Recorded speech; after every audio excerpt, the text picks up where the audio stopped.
Have you ever felt like the walls were watching you? Tonight, we are diving into 6 of the most disturbing Airbnb experiences ever documented, where travelers looking for a simple place to rest discovered something far more sinister lurking behind the welcoming photographs and 5-star reviews. These accounts come from ordinary people who trusted a platform designed for safety and hospitality, only to find themselves trapped in situations that would haunt them for the rest of their lives. What makes these encounters particularly chilling is that they happened in homes that appeared normal, in neighborhoods that seemed safe, booked through a system that promised protection. But behind locked doors and beneath friendly facades, these travelers discovered that some hosts have secrets far darker than missing amenities or dirty sheets. These stories have been verified through police reports, witness testimonies, and in some cases, evidence that the authorities tried to suppress. These are true horror stories. Rebecca had been searching for the perfect accommodation in Portland for weeks, scrolling through endless listings that either exceeded her budget or looked nothing like their photos once she read the reviews carefully. As a marketing consultant based in Seattle, she traveled frequently for work, and she had learned to spot the red flags that separated genuinely good rentals from the disasters waiting to happen. When she finally found Gerald's basement apartment in the Pearl District, it seemed almost too good to be true. The listing featured pristine photographs showing a modern space with exposed brick walls, gleaming hardwood floors, and furniture that looked like it had been pulled from an interior design magazine. The price was surprisingly reasonable for such a desirable neighborhood, nearly $200 less per night than comparable properties in the area. What really sold Rebecca on the listing was Gerald's profile and the reviews from previous guests. He described himself as a retired high school English teacher who had lived in Portland for over 30 years and loved sharing his home with travelers who appreciated the city's culture and natural beauty. His profile picture showed a distinguished-looking man in his mid-60s with silver hair and wire-rimmed glasses. The kind of person who looked like he would recommend excellent coffee shops and give thoughtful directions to hidden gems around the city. The reviews were overwhelmingly positive, with over 150 guests praising Gerald's hospitality, the apartment's cleanliness, and the convenient location near restaurants and public transportation. Rebecca booked the apartment for 7 nights, covering her attendance at a digital marketing conference that would consume most of her days, but leave her evenings free to explore Portland's famous food scene. She arrived on a Sunday evening in late September, driving down from Seattle after finishing some client work that morning. The neighborhood exceeded her expectations immediately. The Pearl District was exactly as charming as she had hoped, with tree-lined streets, converted warehouse buildings housing art galleries and boutiques, and the kind of walkability that made her wish Seattle had better urban planning. Gerald met her at the side entrance of a beautifully maintained craftsman-style house, and he was every bit as welcoming as his profile had suggested. He wore a cardigan over a button-down shirt and khaki pants, looking exactly like the retired teacher he claimed to be. His handshake was firm and warm, and his smile reached his eyes in a way that immediately put Rebecca at ease. He helped her carry her luggage down the exterior stairs that led to the basement apartment's private entrance, chatting pleasantly about the conference she was attending and recommending several restaurants within walking distance that he thought she would enjoy. The apartment was even better in person than it had appeared in the photographs. The space was immaculate, with that particular kind of cleanliness that comes from genuine care rather than hasty preparation between guests. The exposed brick walls were original to the building's construction in the 1920s, Gerald explained, and he had personally restored the hardwood floors when he converted the basement into a rental unit 3 years earlier. The furniture was comfortable and stylish. The kitchen was stocked with quality appliances and basic cooking supplies. and the bathroom featured heated floors and a rainfall shower head that made Rebecca feel like she was staying in a luxury hotel rather than someone's basement. Gerald gave her a brief tour, pointing out where everything was located and explaining how to operate the various systems. The apartment had its own heating and cooling controls, a washer and dryer tucked into a closet near the bathroom, and high-speed internet that he promised was more reliable than most hotels. He mentioned that he lived alone in the house above since his wife had passed away 3 years earlier, and he rarely used the basement anymore, except for storage in a small locked room that guests would not need to access. He respected privacy completely, Gerald assured her, and she should feel free to come and go as she pleased using the private entrance. If she needed anything, he was usually home and happy to help, but otherwise, he would leave her in peace. The first 2 nights passed exactly as Rebecca had hoped.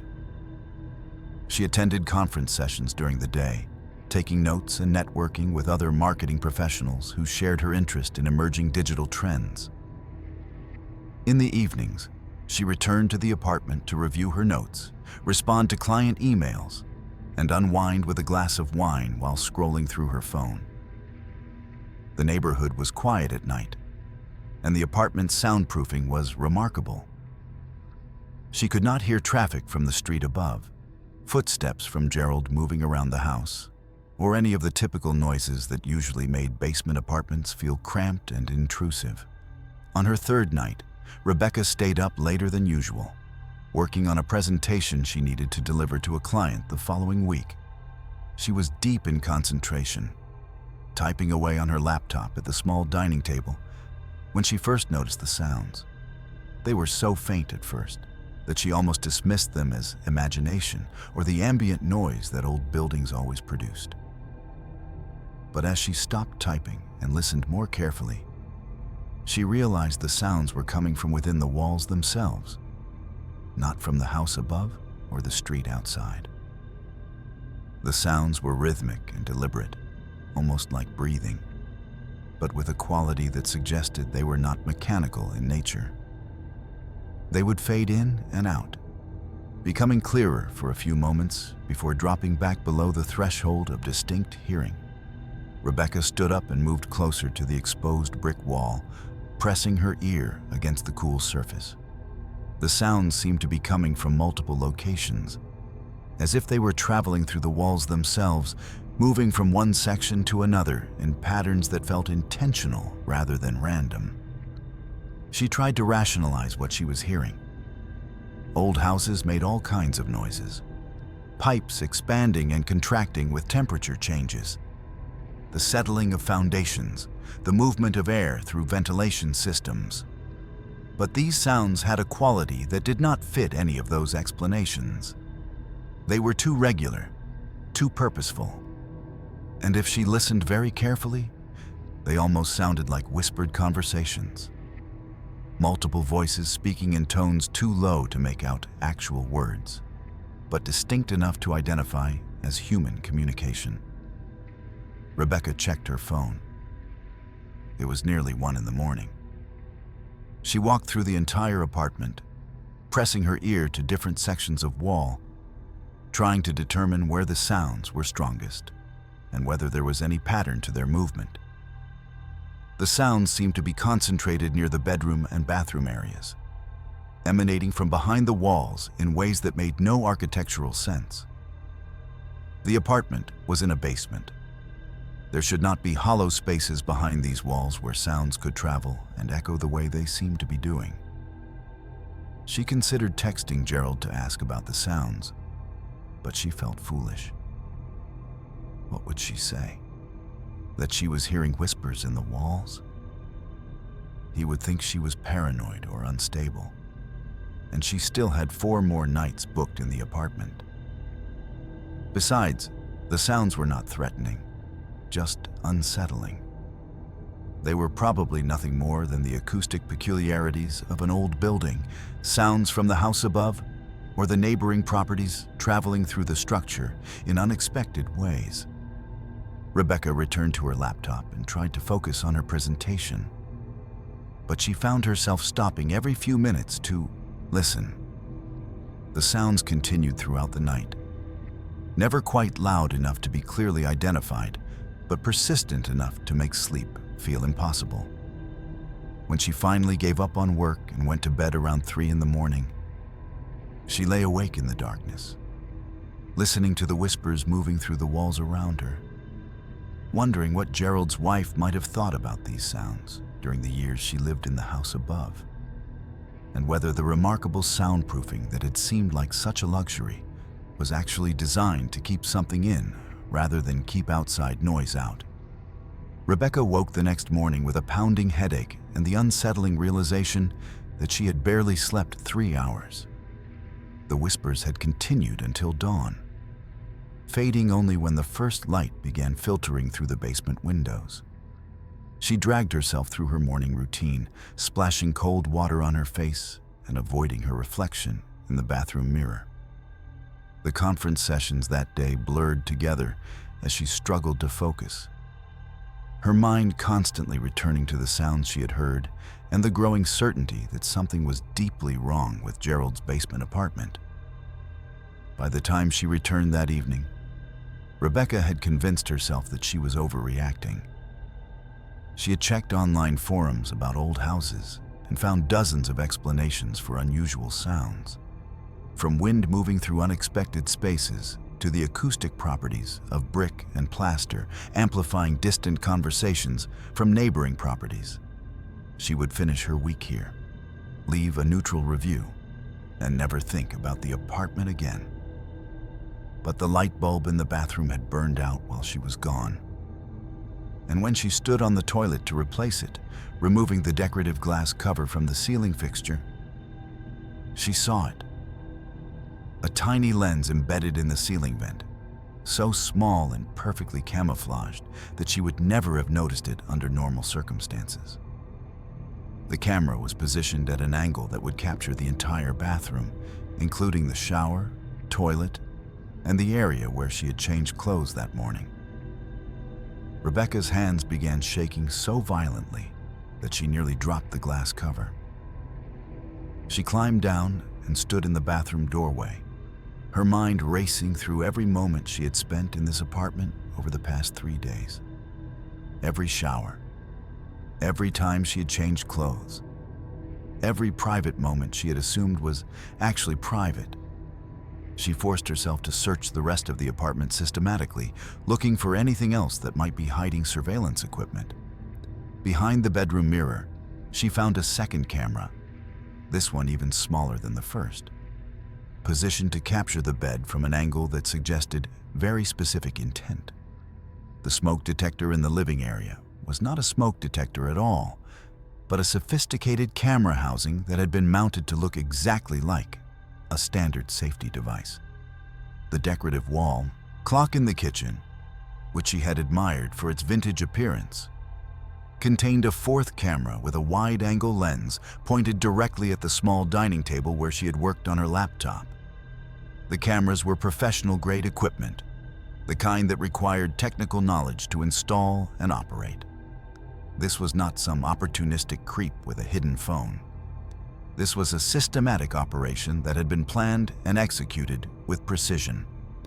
Gerald had modified this entire apartment to monitor his guests, and the 5-star reviews suddenly made horrifying sense. How many other women had stayed here without ever knowing they were being recorded? Rebecca grabbed her phone and her laptop, stuffing them into her bag along with her wallet and keys. She needed to get out immediately and call the police from somewhere safe. But when she tried to open the apartment's private entrance, the door would not budge.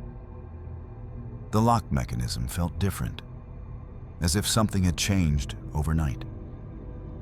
She turned the deadbolt back and forth, pulled on the handle with all her strength, even threw her shoulder against the door, but it remained completely sealed.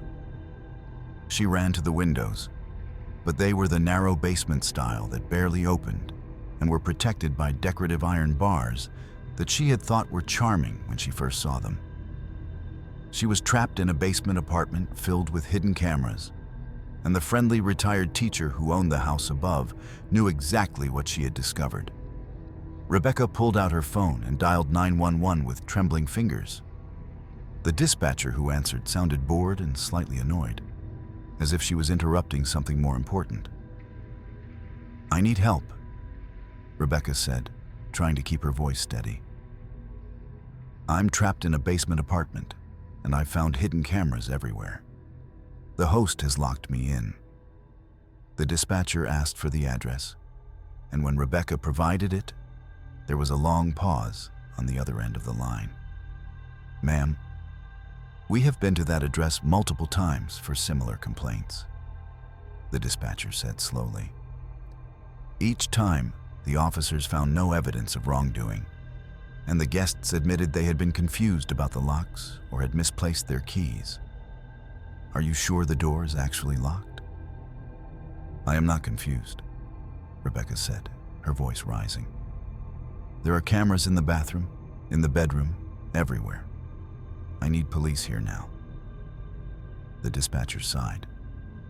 "I will send officers, but due to higher priority calls in the area, it may be several hours. I advise you to remain calm and wait for them to arrive. Do not damage any property or attempt to break out, as that could result in charges against you for destruction of the rental unit." Several hours. Rebecca looked at her phone screen after the dispatcher hung up. It was 6:30 in the evening. Several hours could mean midnight or later. As if he had been listening to her phone call, Gerald began moving around in the house, above. The soundproofing that had seemed so impressive now felt like a coffin lid.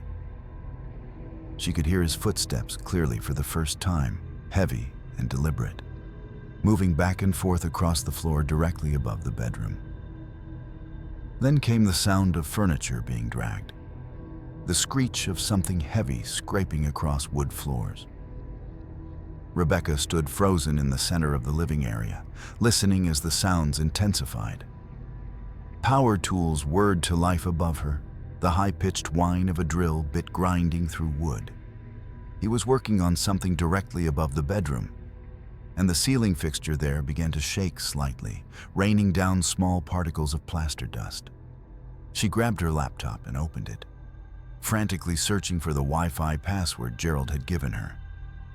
The connection was still active. She opened her email and began typing messages to everyone she could think of, her boss, her sister, her friends, explaining where she was and what was happening. She attached the address and photos of the cameras she had found, hitting send on message after message, creating a digital trail that would exist even if she did not. The drilling stopped suddenly, replaced by a different sound, footsteps on stairs. But not the stairs she could see leading to the house above. These were different stairs, somewhere else, somewhere she had not noticed during her initial tour of the apartment. The sounds were coming from behind the locked storage room door that Gerald had mentioned on her first night, the small space he said guests would not need to access. Rebecca backed toward the bathroom, the only room with a door she could lock from the inside. The footsteps grew louder, accompanied now by breathing, heavy and labored, as if someone was climbing up from somewhere deep beneath the basement. The whispers she had heard the previous night suddenly made terrible sense. They had not been coming from the walls at all. They had been coming from below. Rebecca locked herself in the bathroom and pressed her back against the door, her phone clutched in one hand while she listened to the footsteps growing closer. The breathing was louder now, echoing through the apartment in a way that made her skin crawl. She dialed 911 again, whispering urgently into the phone that someone was in the apartment with her, that she could hear them coming up from beneath the floor. This time, the dispatcher seemed to take her more seriously, promising to escalate the call and get officers there as quickly as possible. The footsteps stopped outside the bathroom door. Rebecca held her breath, watching the handle, waiting for it to turn. But instead, she heard Gerald's voice, calm and reasonable, speaking through the door as if they were having a normal conversation. "Rebecca, I know you are frightened, but you have misunderstood the situation. Those cameras are for security purposes only. There have been problems with theft in the neighborhood, and I needed to protect my property. Please come out so we can discuss this rationally." She did not respond. Could not respond. Because the breathing she had heard was still there, still present, and it was not coming from where Gerald's voice was coming from. Someone else was in the apartment with them. "The police are already on their way," she finally managed to say, her voice barely above a whisper. There was a long silence, then the sound of Gerald's footsteps retreating. But the breathing remained, and Rebecca realized with mounting horror that it was coming from the ventilation system, from the same vent where she had discovered the first camera. Someone was in the walls, in the spaces between the rooms, watching through those tiny lenses. When the police finally arrived 2 hours later, they found Rebecca hysterical and barricaded in the bathroom. The officers were professional but skeptical, clearly expecting to find another confused guest who had misunderstood an innocuous situation. But when they searched the apartment and found the cameras, their demeanor changed immediately. They called for backup and began a systematic search of the entire property. What they discovered in the locked storage room made even the veteran officers go pale. The space was not storage at all, but a sophisticated surveillance hub with monitors displaying live feeds from Rebecca's apartment and at least 6 other rental properties across Portland. Hard drives were stacked on metal shelving units, each one labeled with dates going back over 6 years. The amount of footage was staggering. Thousands upon thousands of hours of recorded material showing women in their most private moments. But the storage room was only the beginning. Behind a false wall, officers found a narrow staircase leading down to a sub-basement that did not appear on any official building plans. The space below had been excavated illegally, expanded over years into a network of rooms that served as both living quarters and a data center for an operation far more extensive than anyone had initially imagined. Gerald was not working alone. The sub-basement contained evidence of at least 3 other people who had been living beneath the house, maintaining the surveillance systems and managing the distribution of footage through encrypted channels on the dark web. The investigation grew rapidly as forensic specialists began examining the seized equipment. Gerald's operation was part of a coordinated network spanning multiple cities, with hosts using major short-term rental platforms to identify and target vulnerable guests. The sophistication of the operation was remarkable. With custom software that could remotely control door locks, manipulate Wi-Fi signals, and even trigger false reviews to maintain high ratings despite the criminal activity occurring beneath the surface of seemingly legitimate businesses. Over 200 women were identified as having stayed in Gerald's basement apartment during the 6 years he operated the listing. Many of them came forward after learning about the investigation, describing experiences they had dismissed at the time as paranoia or imagination. Strange sounds in the night, technology malfunctions that seemed designed to extend their stays. The persistent feeling of being watched that they had attributed to anxiety about staying in an unfamiliar place. The footage seized from Gerald's operation had been distributed widely through underground networks, sold to subscribers who paid premium prices for voyeuristic content that the subjects never consented to providing. Some of the videos had been downloaded thousands of times, viewed by people across the globe who had no idea that the women they were watching had been recorded without their knowledge in what they believed were safe, private accommodations.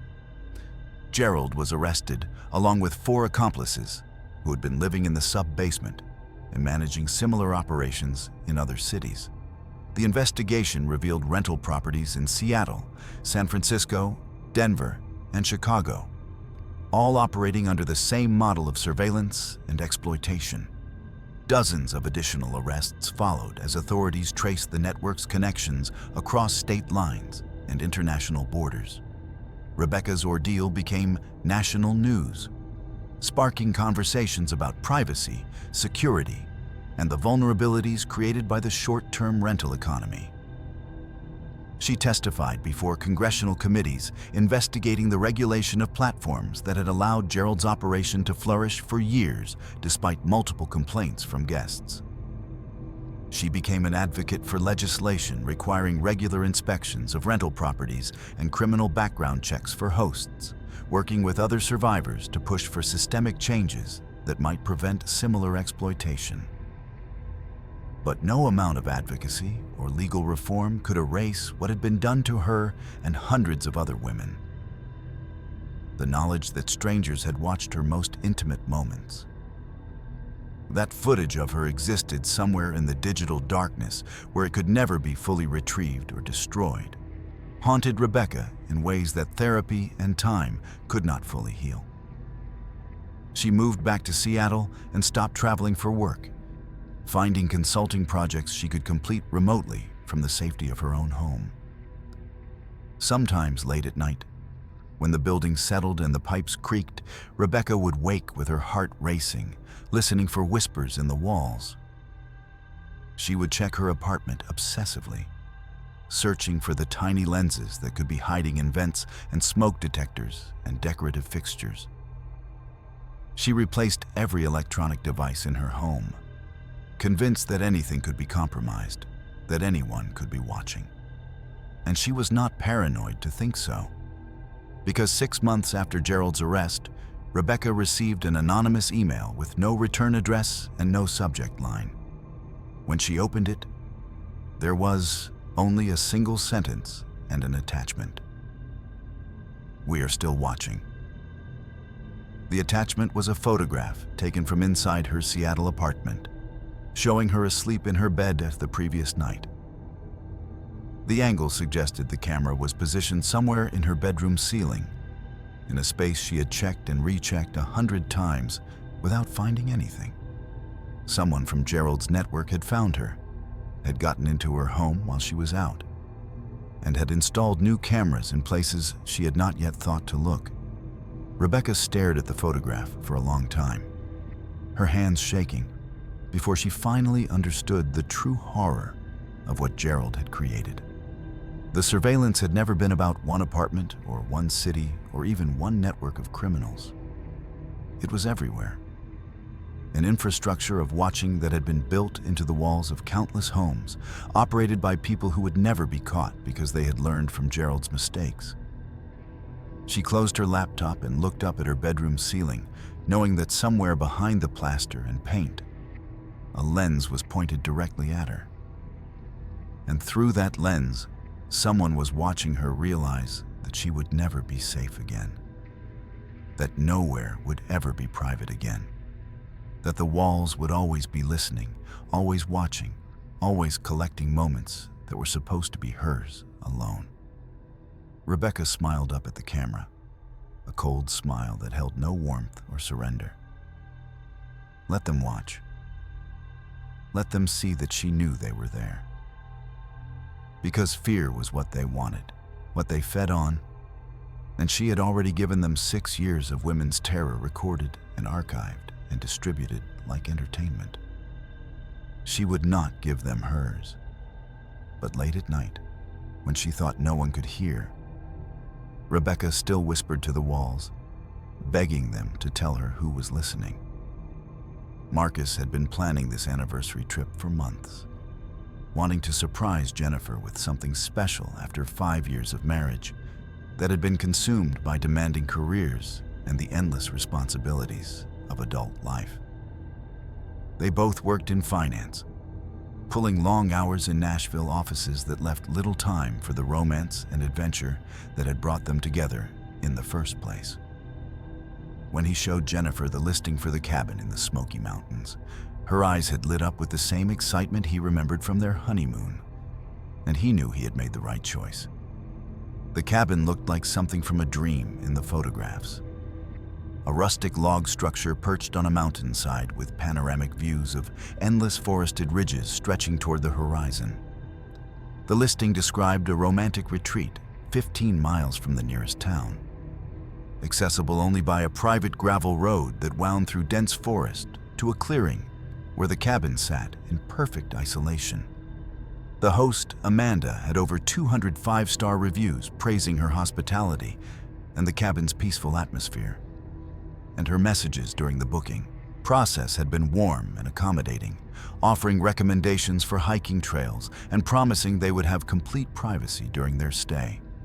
They left Nashville early on a Friday morning in mid-October, driving east toward the mountains as autumn colors blazed across the landscape in shades of orange, red, and gold. The 3-hour drive took them progressively deeper into rural Tennessee, following highways that narrowed into 2-lane roads, then onto county routes that twisted through small towns where time seemed to have stopped somewhere in the 1980s. The final 15 miles were exactly as Amanda had described, a gravel road that climbed steadily through forest so dense that the canopy blocked out most of the afternoon sun. When they finally reached the clearing where the cabin stood, Jennifer actually gasped. The structure was even more beautiful than the photographs had suggested, with a wraparound porch, large windows that would capture the mountain views, and smoke already rising from the chimney, suggesting that Amanda had prepared the space for their arrival. As Marcus parked their car, the front door opened and a woman emerged who matched Amanda's profile picture. She appeared to be in her mid-40s, with long dark hair pulled back in a loose braid, wearing jeans and a flannel shirt that gave her the appearance of someone who genuinely belonged in these mountains. Amanda's greeting was warm and genuine, hugging them both as if they were old friends rather than strangers who had met through a rental platform. She gave them a thorough tour of the cabin, pointing out all the amenities with obvious pride. The interior was beautifully decorated with handmade quilts on the beds, local artwork on the walls, and a stone fireplace that dominated the main living area. The kitchen was fully stocked with everything they might need, and Amanda had left a bottle of local wine with a handwritten note welcoming them to the mountains. Before leaving, Amanda spent nearly 30 minutes explaining the area, pointing out landmarks visible from the porch and describing hiking trails that would take them to waterfalls and scenic overlooks. She mentioned that cell phone service was almost non-existent this far into the mountains, but there was a landline in the cabin if they needed to reach her for any reason. Her own house was about 2 miles away through the forest, she explained, close enough to help if they needed anything, but far enough to ensure their privacy. She would check in with them the next morning to make sure they had everything they needed. After Amanda left, Marcus and Jennifer spent the afternoon exploring the cabin and the immediate area around it, taking photographs and marveling at the absolute silence that surrounded them once Amanda's truck disappeared down the gravel road. There were no sounds of traffic, no distant voices or machinery. Nothing but wind moving through the pine trees and the occasional call of birds settling in for the evening. They cooked dinner together in the well-equipped kitchen, opened the wine Amanda had left, and sat on the porch watching the sun set over the mountains in a display of colors that made Jennifer reach for Marcus's hand and squeeze it tight. That night, they made love in front of the fireplace like newlyweds, rediscovering each other in a way that had become rare in their overscheduled lives. Afterward, they lay tangled together on the handmade quilt Amanda had draped over the couch, talking about their future in ways they had not done in years. Maybe it was time to think about children. Maybe they should consider leaving Nashville for something slower and more meaningful. The mountains seemed to strip away all the noise and stress of their normal lives, leaving space for the conversations that mattered. They went to bed around midnight, climbing into the queen-sized bed in the cabin's single bedroom and falling asleep almost immediately in the cool mountain air. Marcus was not sure what time it was when the sound woke him. But the room was completely dark and Jennifer was still sleeping peacefully beside him. He lay still, listening, trying to determine what had pulled him from such deep sleep. Then he heard it again. Footsteps on the porch. Slow, deliberate footsteps moving along the length of the wraparound deck outside their bedroom window. The boards creaked under weight that was clearly human, not the random sounds of settling wood or animals moving around the structure. Someone was walking on their porch in the middle of the night. Marcus eased out of bed carefully, trying not to wake Jennifer, and moved to the window. The curtains were drawn, but there was a gap where they did not quite meet in the middle.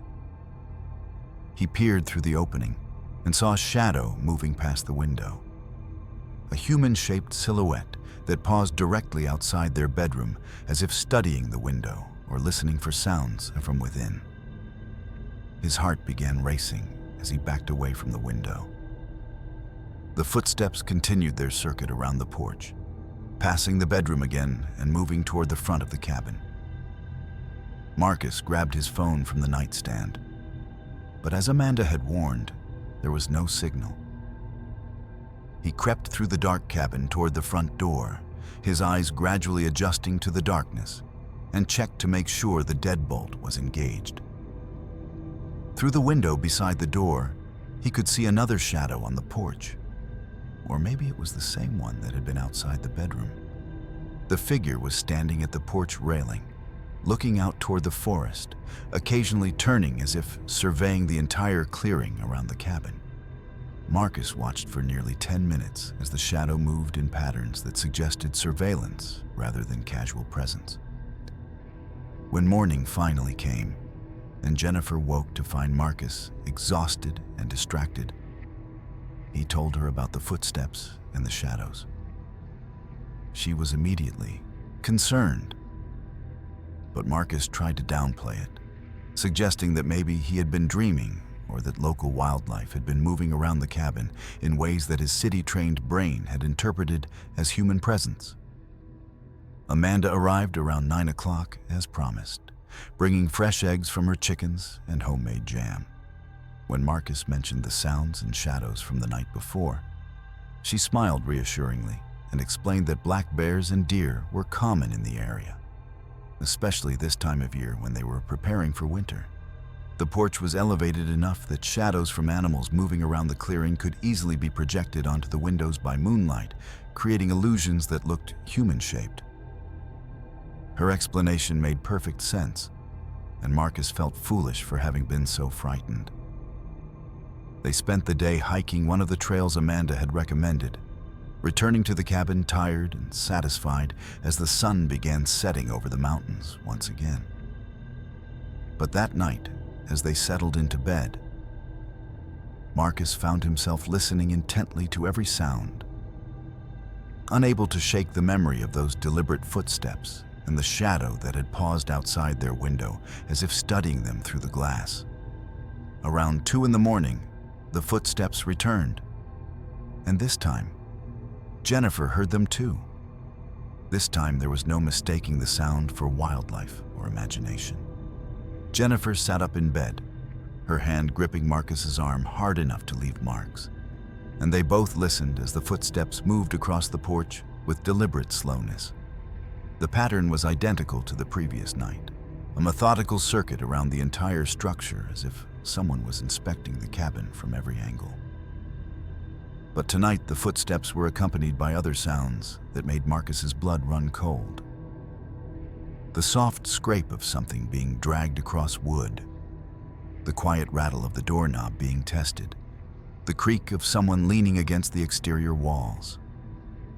They stayed awake until dawn, too frightened to investigate and too alert to sleep, listening as the sounds continued in irregular patterns throughout the night.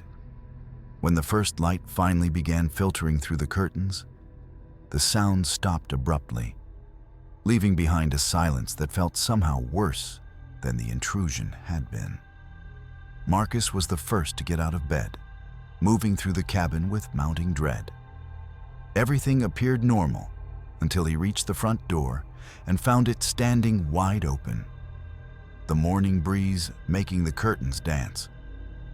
The deadbolt he had definitely engaged before bed was turned to the unlocked position, and the door itself was open at an angle that suggested someone had left in a hurry or wanted them to know they had been inside. Jennifer came up behind him, her face pale. "You locked that door. I watched you check it twice." They searched the cabin together, looking for signs of intrusion or theft. But everything seemed to be in its place. Their laptops, Jennifer's, jewelry, the cash Marcus had left on the dresser, all untouched. It was only when Jennifer went to the kitchen to make coffee that she noticed their car keys were missing from the hook by the door, where Marcus had hung them the previous evening. They spent an hour searching for the keys, checking every surface and pocket, retracing their steps from the day before. Nothing. The keys had simply vanished, and with them any ability to leave the cabin if they decided the situation had become too unsettling to stay. Amanda arrived around 10 o'clock, earlier than she had the previous day, as if she had been expecting them to need her. When they explained about the open door and the missing keys, she maintained her warm smile. But something in her eyes had changed, a sharpness that had not been there during their first meeting. "You are just stressed from work," Amanda said soothingly. "City people always have trouble adjusting to mountain quiet. You probably got up in the night and opened the door for fresh air, then forgot about it. And the keys are probably just misplaced. They will turn up." But her explanation felt wrong, too convenient. Marcus noticed that she was looking around the cabin as she spoke, her gaze moving to corners and shadows, as if searching for something or checking to make sure everything was as it should be. After Amanda left, promising to return with a spare set of keys later that afternoon, Jennifer went to take a shower while Marcus made them breakfast. He was cracking eggs into a pan when he noticed something on the kitchen counter that definitely had not been there before. A man's watch, expensive looking, with an inscription on the back that read, "To David, happy anniversary, love always, Sarah." Marcus called Jennifer out of the bathroom, and together they stared at the watch as if it might explain itself. They had not brought any watches on the trip. This belonged to someone else, someone who had apparently been in the cabin recently enough that their personal belongings were still turning up. That was when Jennifer noticed the bookshelf in the living area. One of the shelves was slightly askew, sitting at an angle that looked wrong. When Marcus pulled on it, the entire section swung outward like a door, revealing a narrow space behind the wall that had been completely hidden from casual observation. The hidden room was small, barely large enough to stand in, but every inch of wall space was covered with photographs. Dozens of them, maybe hundreds, showing couples in and around the cabin. Some of the photos appeared to have been taken from inside the cabin while guests were sleeping or eating or sitting on the porch. Others showed couples hiking in the woods or swimming in what must have been a nearby stream. Every photo had notes written in neat handwriting beneath it, describing the couples with details that suggested extensive observation. Marcus and Emily stayed 4 days, left early on day 3. Too suspicious. Robert and Chen, perfect candidates, relocated successfully. James and Michelle stayed full week, no complications. Jennifer's hand flew to her mouth as she read the notes, her body beginning to tremble. Marcus pulled photos from the wall, looking for dates or any information that might explain what they were seeing. Some of the photos were recent, taken within the last few months. Others were older, showing couples in clothing styles from years past. But all of them shared the same setting. This cabin, Amanda's property. And every single couple looked happy and unsuspecting in the moments before whatever had happened to them. At the back of the hidden room, Marcus found a filing cabinet. The top drawer contained folders organized by year, each one stuffed with documents. Driver's licenses, credit cards, social security cards. Personal items that people would never willingly leave behind. Each folder was labeled with names and dates. And as Marcus flipped through them, he realized he was looking at the collected identities of people who had stayed in this cabin and then disappeared. The most recent folder was labeled with today's date and their own names. Inside were photocopies of their driver's licenses, printed confirmations of their reservation, and handwritten notes about their careers, their families, their habits observed during the first 2 days of their stay. At the bottom of the folder was a form, partially filled out, with checkboxes next to phrases that made Marcus's stomach turn. Suitable for relocation. No children. Limited family contact. Professional careers that allow extended absence before suspicion. Jennifer was pulling more items from the hidden room now, finding personal belongings that clearly belonged to other guests. Phones with dead batteries, wallets with cash and cards still inside. A woman's purse with her identification showing she was from Ohio. A man's jacket with his name embroidered on the pocket. All of it just sitting in this hidden space as if waiting to be cataloged or disposed of. "We need to leave," Jennifer whispered, her voice shaking. "Right now. We walk if we have to." But when they went to the front door, they found their situation had changed. The door that had been standing open that morning was now locked from the outside. The deadbolt turned, but refusing to budge no matter how hard Marcus pushed or pulled. The windows they checked were the same, all locked with mechanisms that would not open from the inside.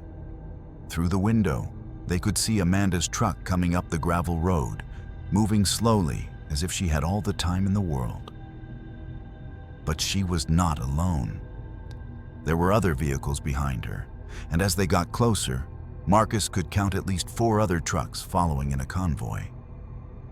Jennifer grabbed his hand, her nails digging into his palm.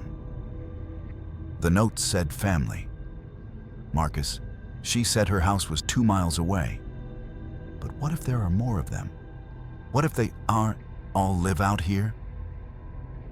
Amanda's truck stopped in the clearing, and she climbed out smiling that same warm smile she had greeted them with 2 days earlier.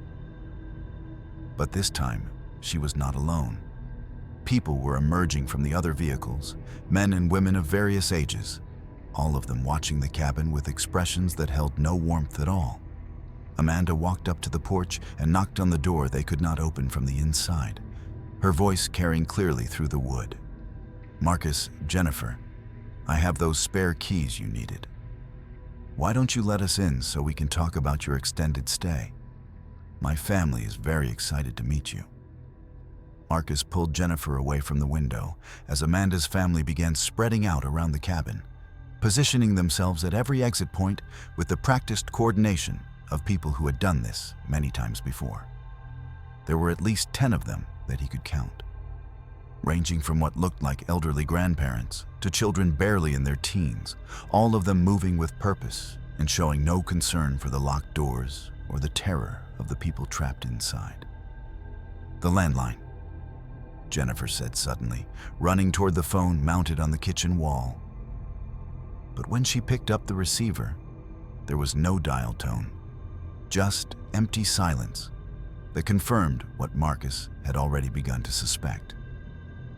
They had never had any real connection to the outside world. Amanda had controlled everything from the moment they arrived. Through the window, Marcus watched as Amanda directed her family with hand signals and quiet words he could not hear. They were unloading equipment from the trucks, heavy canvas bags and wooden crates that they carried toward structures Marcus had not noticed before in the dense forest surrounding the clearing. Now that he was looking carefully, He could see that the trees concealed multiple buildings, camouflaged so effectively that they appeared to be part of the natural landscape until movement gave them away. "They live out here," Marcus said, the realization settling over him like ice water. "All of them. This whole area is their property, and they have been using the cabin as bait."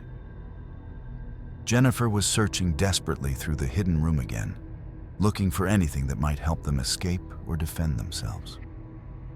She found a journal at the bottom of one of the filing cabinet drawers, its pages filled with neat handwriting that documented years of what Amanda called acquisitions.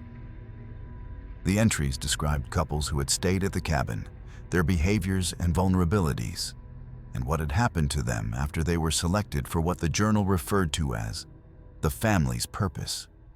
The entries were clinical and detailed, describing rituals that Marcus could barely comprehend. Couples were kept in underground chambers beneath the various structures, forced to participate in ceremonies that seemed to blend religious fervor with something far darker and more primitive.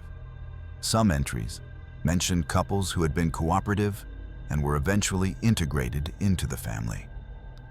Others described those who resisted and were dealt with in ways the journal did not specify, but that Marcus's imagination filled in with horrifying clarity. The most recent entries were about them. Amanda had been watching them since they booked the reservation, researching their backgrounds and determining they were ideal candidates. Professional couple with demanding careers, no children, limited social media presence suggesting they told few people about their plans. The perfect targets for people who would not be immediately missed. A knock on the bedroom window made them both jump. A teenage boy was standing outside, gesturing frantically for them to open it. He looked like a younger version of Amanda, with the same dark hair and sharp features, but his eyes held something different. Fear. Desperation. Marcus approached the window cautiously while Jennifer stayed back, ready to run if this was another trap. The boy was mouthing words and pointing toward the back of the cabin, away from where Amanda and most of the family were gathered. When Marcus managed to force the window open a crack, the boy's whispered words came through in a rush. "I can help you get out, but we have to go now, before they start. My name is Ethan. I am Amanda's son, and I do not want to be part of this anymore." Every instinct told Marcus this was a trick, another layer of the trap closing around them. But Ethan's hands were shaking, and there were tears streaming down his face as he looked back over his shoulder toward where his family was preparing whatever came next. "There is a root cellar behind the cabin," Ethan whispered urgently. "It has a tunnel that leads to an old logging road about half a mile into the forest. That is how they bring the others down to the chambers without being seen from the cabin. If you can get to the tunnel, you can follow it out. Your car keys are in my mother's truck. I will get them and meet you at the logging road." Marcus looked at Jennifer, seeing his own desperation reflected in her eyes. They had no other options. The front door was sealed. Amanda's family was gathering, and whatever was about to happen would be worse than taking a chance on a terrified teenager who claimed he wanted to escape. They crawled through the bedroom window and ran toward the back of the cabin, staying low and using the structure to shield them from view of the clearing. The root cellar was exactly where Ethan had described, hidden beneath overgrown brush and a weathered wooden door that pulled open to reveal earthen steps descending into darkness. Marcus found a flashlight hanging just inside the entrance, as if the tunnel was used regularly enough to require one. The passage was narrow and low, forcing them to move in a crouch through walls of packed earth reinforced with timber. Every few yards, they passed doors set into the tunnel walls, and through the cracks around these doors came sounds that made Jennifer whimper and move faster, crying, pleading. The murmur of voices engaged in what sounded like prayer or chanting. They were passing beneath the hidden structures where Amanda's family kept the people they had collected over the years. And the sounds suggested there were others down here right now, trapped in the same nightmare Marcus and Jennifer were fleeing. The tunnels seemed to stretch forever, and Marcus kept expecting to hear pursuit behind them or find the exit blocked. But finally, they saw natural light ahead, and they emerged into the forest about half a mile from the cabin, just as Ethan had promised. The old logging road was overgrown, but still visible, a path through the trees that led downhill toward what Marcus hoped was eventual connection to a real road. Ethan was waiting for them, holding their car keys and a backpack he thrust into Marcus's hands. "Take this. It has food, water, and a map showing how to get back to the highway. When you get to town, call the police, but tell them you need the FBI. The local sheriff is Amanda's cousin. He is part of it." "Come with us," Jennifer said, grabbing Ethan's arm. "You do not have to stay here." But Ethan was already backing away, his eyes filled with a sorrow that looked far older than his 16 or 17 years. "I cannot leave my little sister. She is only 8, and she does not understand yet what the family does. Someone has to protect her until you can bring help." He disappeared into the forest before they could argue, melting into the shadows as if he had never been there. Marcus and Jennifer ran down the logging road, expecting at any moment to hear Amanda's family crashing through the forest behind them. But the pursuit never came, and after what felt like hours of running and stumbling through unfamiliar terrain, they finally reached a paved road and flagged down a passing truck. The driver, an elderly man hauling timber, listened to their frantic story and immediately called 911 on his cell phone, bypassing local authorities and demanding federal agents as Ethan had instructed. The FBI raid on Amanda's property 3 days later uncovered evidence that made national news. The underground chambers contained 12 couples in various states of psychological deterioration, some of whom had been missing for over 3 years. Documentation found in Amanda's house revealed that the family had been operating their collection operation for at least 15 years, luring couples to the remote cabin and selecting those who met their criteria for what they called spiritual contribution. The family's belief system was a twisted combination of religious extremism and territorial isolation, built around the idea that they were creating a new society separate from the corruption of the modern world. The couples they collected were meant to be purified through rituals, and then either integrated into the family or sacrificed to ensure the family's continued prosperity and protection from outside interference. Amanda and 9 adult family members were arrested and charged with kidnapping, false imprisonment, and multiple counts of murder after bodies were discovered in unmarked graves throughout the property. Ethan testified against his family in exchange for protective custody and a reduced sentence for his peripheral involvement in the crimes. His 8-year-old sister was placed with foster parents far from Tennessee. Marcus and Jennifer returned to Nashville, but their marriage did not survive what they had experienced. The trauma of those days in the cabin had revealed cracks in their relationship that no amount of counseling could repair. Jennifer moved to Seattle to be closer to her family. Marcus threw himself into work, taking projects that kept him traveling and away from any place that might require him to trust strangers or spend nights in unfamiliar locations. But sometimes, usually when he was in a hotel room in some anonymous city, Marcus would wake in the darkness to the sound of footsteps outside his door. Slow, deliberate footsteps circling his location as if someone was surveying the space and deciding whether he was suitable for collection. He would lie perfectly still, listening, knowing rationally that he was safe but unable to shake the memory of shadows moving past windows and doors that opened from the outside while remaining locked from within. And he would remember Ethan's face as the boy disappeared into the forest, sacrificing his own escape to protect a little sister who did not yet understand that her family collected people the way others collected stamps or coins. He wondered if Ethan had made it to safety, if protective custody had actually protected him from a family whose reach seemed to extend further than anyone had initially believed. Because 6 months after the trials ended, Marcus received a postcard with no return address, postmarked from a small town in Montana. The message was brief, written in handwriting that looked like it might belong to a teenage boy. "They found me. They are still collecting. The family is bigger than anyone knows." Marcus burned the postcard and tried to forget it. But late at night, he would search online for missing couples, looking for patterns that might suggest Amanda's family was not the only group practicing their particular form of isolation and collection.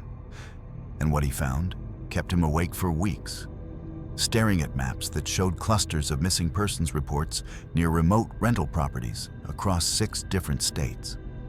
The cabin in Tennessee had been just one location, one family, and somewhere in the mountains and forests of rural America, other families were watching their listings, studying the photographs of happy couples looking for romantic getaways, and deciding who would be suitable for collection. Marcus never traveled to remote locations again. But he knew that somewhere, in a cabin very much like Amanda's, another couple was hearing footsteps on their porch for the first time and choosing to believe it was just wildlife. And by the time they realized the truth, the doors would already be locked from the outside. Danielle had worked at the same law firm in Boston for 7 years, building a reputation as a ruthless litigator who never backed down from difficult cases. When the firm landed a major corporate client in Chicago that required on-site representation for at least a month, possibly longer, she had volunteered immediately. The change of scenery appealed to her after years of the same routine, the same apartment, the same faces in the office every day. Chicago promised something different, a challenge that extended beyond the courtroom into navigating an unfamiliar city and proving she could handle high-stakes work without the support structure she had built in Boston. Finding temporary housing had been surprisingly difficult. Hotels were expensive for extended stays, and most short-term corporate housing options were either booked solid or located in areas that would require lengthy commutes to the client's downtown offices. She had almost given up on finding something suitable when she discovered Michael's listing for a luxury loft in a converted warehouse building in the River North neighborhood. The photographs showed exactly what she needed: a sophisticated space with floor-to-ceiling windows offering spectacular city views, modern furnishings that suggested the owner had excellent taste, and a rooftop terrace that would provide a perfect escape from the intensity of trial preparation. Michael's profile indicated he was a successful entrepreneur who traveled frequently for business and preferred to rent his loft to professionals who would appreciate the space and location. His reviews were glowing, with previous guests praising the apartment's amenities, the building's security, and Michael's responsiveness to any concerns. The price was reasonable for such a prime location, and when Danielle messaged him about her situation, he responded within hours, offering her a discounted rate for the month-long booking and promising that she would have everything she needed to work effectively from the loft. She arrived on a Sunday evening in late November, taking a cab from O'Hare Airport and watching the city's impressive skyline grow closer as they navigated through traffic toward River North. The warehouse building was exactly as described in the listing. A beautifully restored structure from the 1920s with original brick facades and industrial-style windows that had been converted into what the building directory claimed were 6 luxury residential units. Michael met her in the lobby, a well-dressed man in his early 40s with an easy smile and the confident demeanor of someone who had found success early and learned to wear it comfortably. The elevator ride to the 4th floor gave Michael time to explain the building's history, and his decision to purchase the loft 5 years earlier as an investment property. The building had been converted from a printing factory in the early 2000s, he explained, and each unit was designed to maximize the dramatic industrial architecture while providing modern luxury. His unit was one of the larger ones, spanning nearly 1,500 square feet, with an open floor plan that made it feel even more spacious. When he opened the loft door and Danielle stepped inside, she actually caught her breath. The space was stunning, with exposed brick walls, polished concrete floors, and those floor-to-ceiling windows that flooded the interior with natural light, even on a gray November evening. The furniture was contemporary and expensive. The kitchen featured professional-grade appliances, and the bedroom area was separated from the main living space by an elegant glass partition that maintained the open feeling while providing privacy. Michael showed her how to operate the various systems, gave her keys and access codes, and mentioned that he would be traveling for the next 2 weeks, but she could reach him anytime by text if she needed anything. The first few days exceeded Danielle's expectations. The loft provided a perfect work environment, allowing her to spread case files across the large dining table and make conference calls without the background noise that plagued most hotels. The building's location meant she could walk to her clients' offices in 15 minutes. And the neighborhood offered dozens of restaurants and coffee shops where she could grab meals without wasting time. Everything seemed ideal until she started noticing the absence. She never saw any other residents. Not in the elevator, not in the lobby, not on the rooftop terrace that Michael had mentioned was shared among the 6 units. The building directory listed all 6 units as occupied, with names beside each apartment number, but in her first week living there, Danielle never encountered a single person entering or leaving the building besides herself. The silence was particularly noticeable at night, when she would have expected to hear at least some indication of neighbors. Footsteps in hallways, voices through walls, the ambient sounds of people living their lives in close proximity. But the building remained absolutely quiet, as if she was the only person there. On her 8th night in the loft, Danielle was working late on a brief that needed to be filed the following morning when she heard the first scratching sound. It came from inside the walls near the bedroom area, a persistent scraping that sounded like something moving through the space between the brick exterior and the drywall interior. She stopped typing and listened, trying to determine if the sound might be pipes or rodents or some other explanation that would not require her to acknowledge the growing unease she felt about the building's emptiness. The scratching continued for nearly 20 minutes, moving along the wall in patterns that seemed deliberate rather than random. When it finally stopped, Danielle tried to return to work, but she found herself listening intently for any repetition of the sound. Around midnight, it started again, this time from a different wall, and she realized with mounting discomfort that whatever was making the noise was moving through the entire loft's perimeter, as if mapping the space or searching for something. She texted Michael about the sounds, trying to keep her message professional and calm. His response came quickly, full of apologies and explanations. Old buildings made all kinds of noises, he assured her.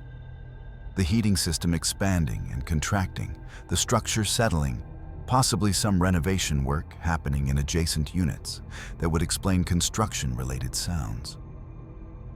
He promised to have building maintenance check the walls in the morning and suggested she use the white noise machine he kept in the bedroom closet if the sounds made it difficult to sleep. But when morning came, and Danielle mentioned the noise issue to the doorman in the lobby, the elderly man gave her a strange look and said there was no building maintenance staff.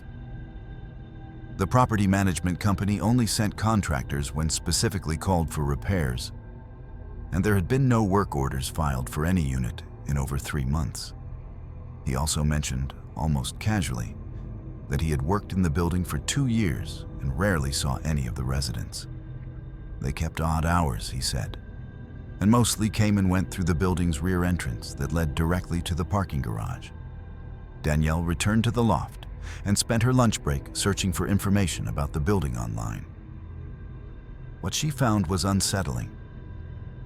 The property had changed ownership multiple times in the past 5 years, and several online reviews from people who claimed to have viewed units mentioned that the building seemed strangely empty despite being listed as fully occupied. One review from 8 months earlier included a comment that sent chills down her spine. Viewed a unit on the 3rd floor with the agent. Beautiful space, but something felt wrong. Asked about the other tenants and was told they were all professionals who traveled frequently. Seemed like a rehearsed answer.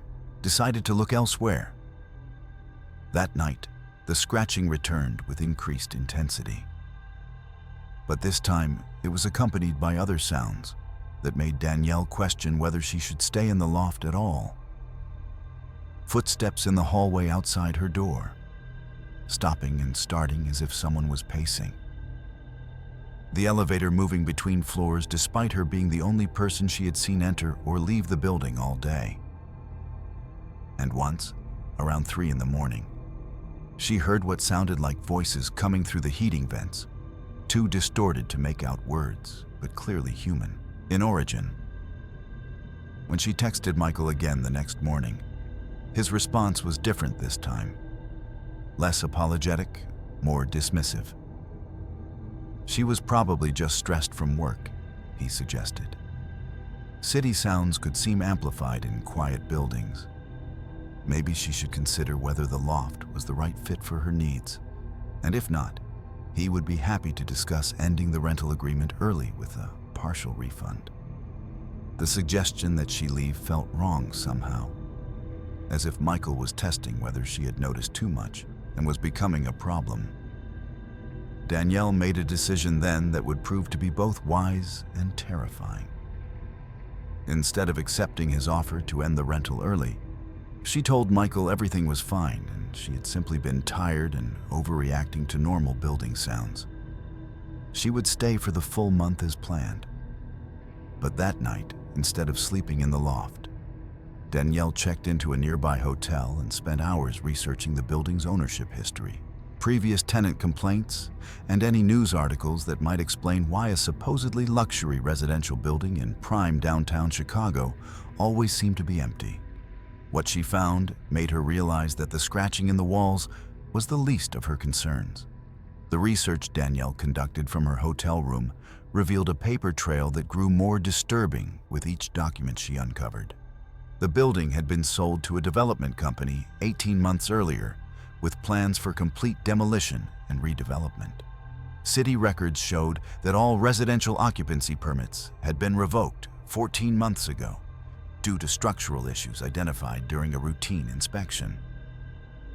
The building was legally uninhabitable, sitting empty while the development company navigated the complex process of obtaining demolition permits and finalizing architectural plans for the luxury high-rise that would replace it.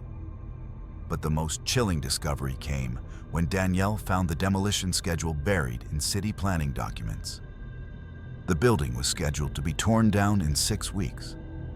Michael had been renting units in a condemned property that would soon be reduced to rubble, collecting money from guests who had no idea they were sleeping in a structure that inspectors had deemed unsafe for human occupation.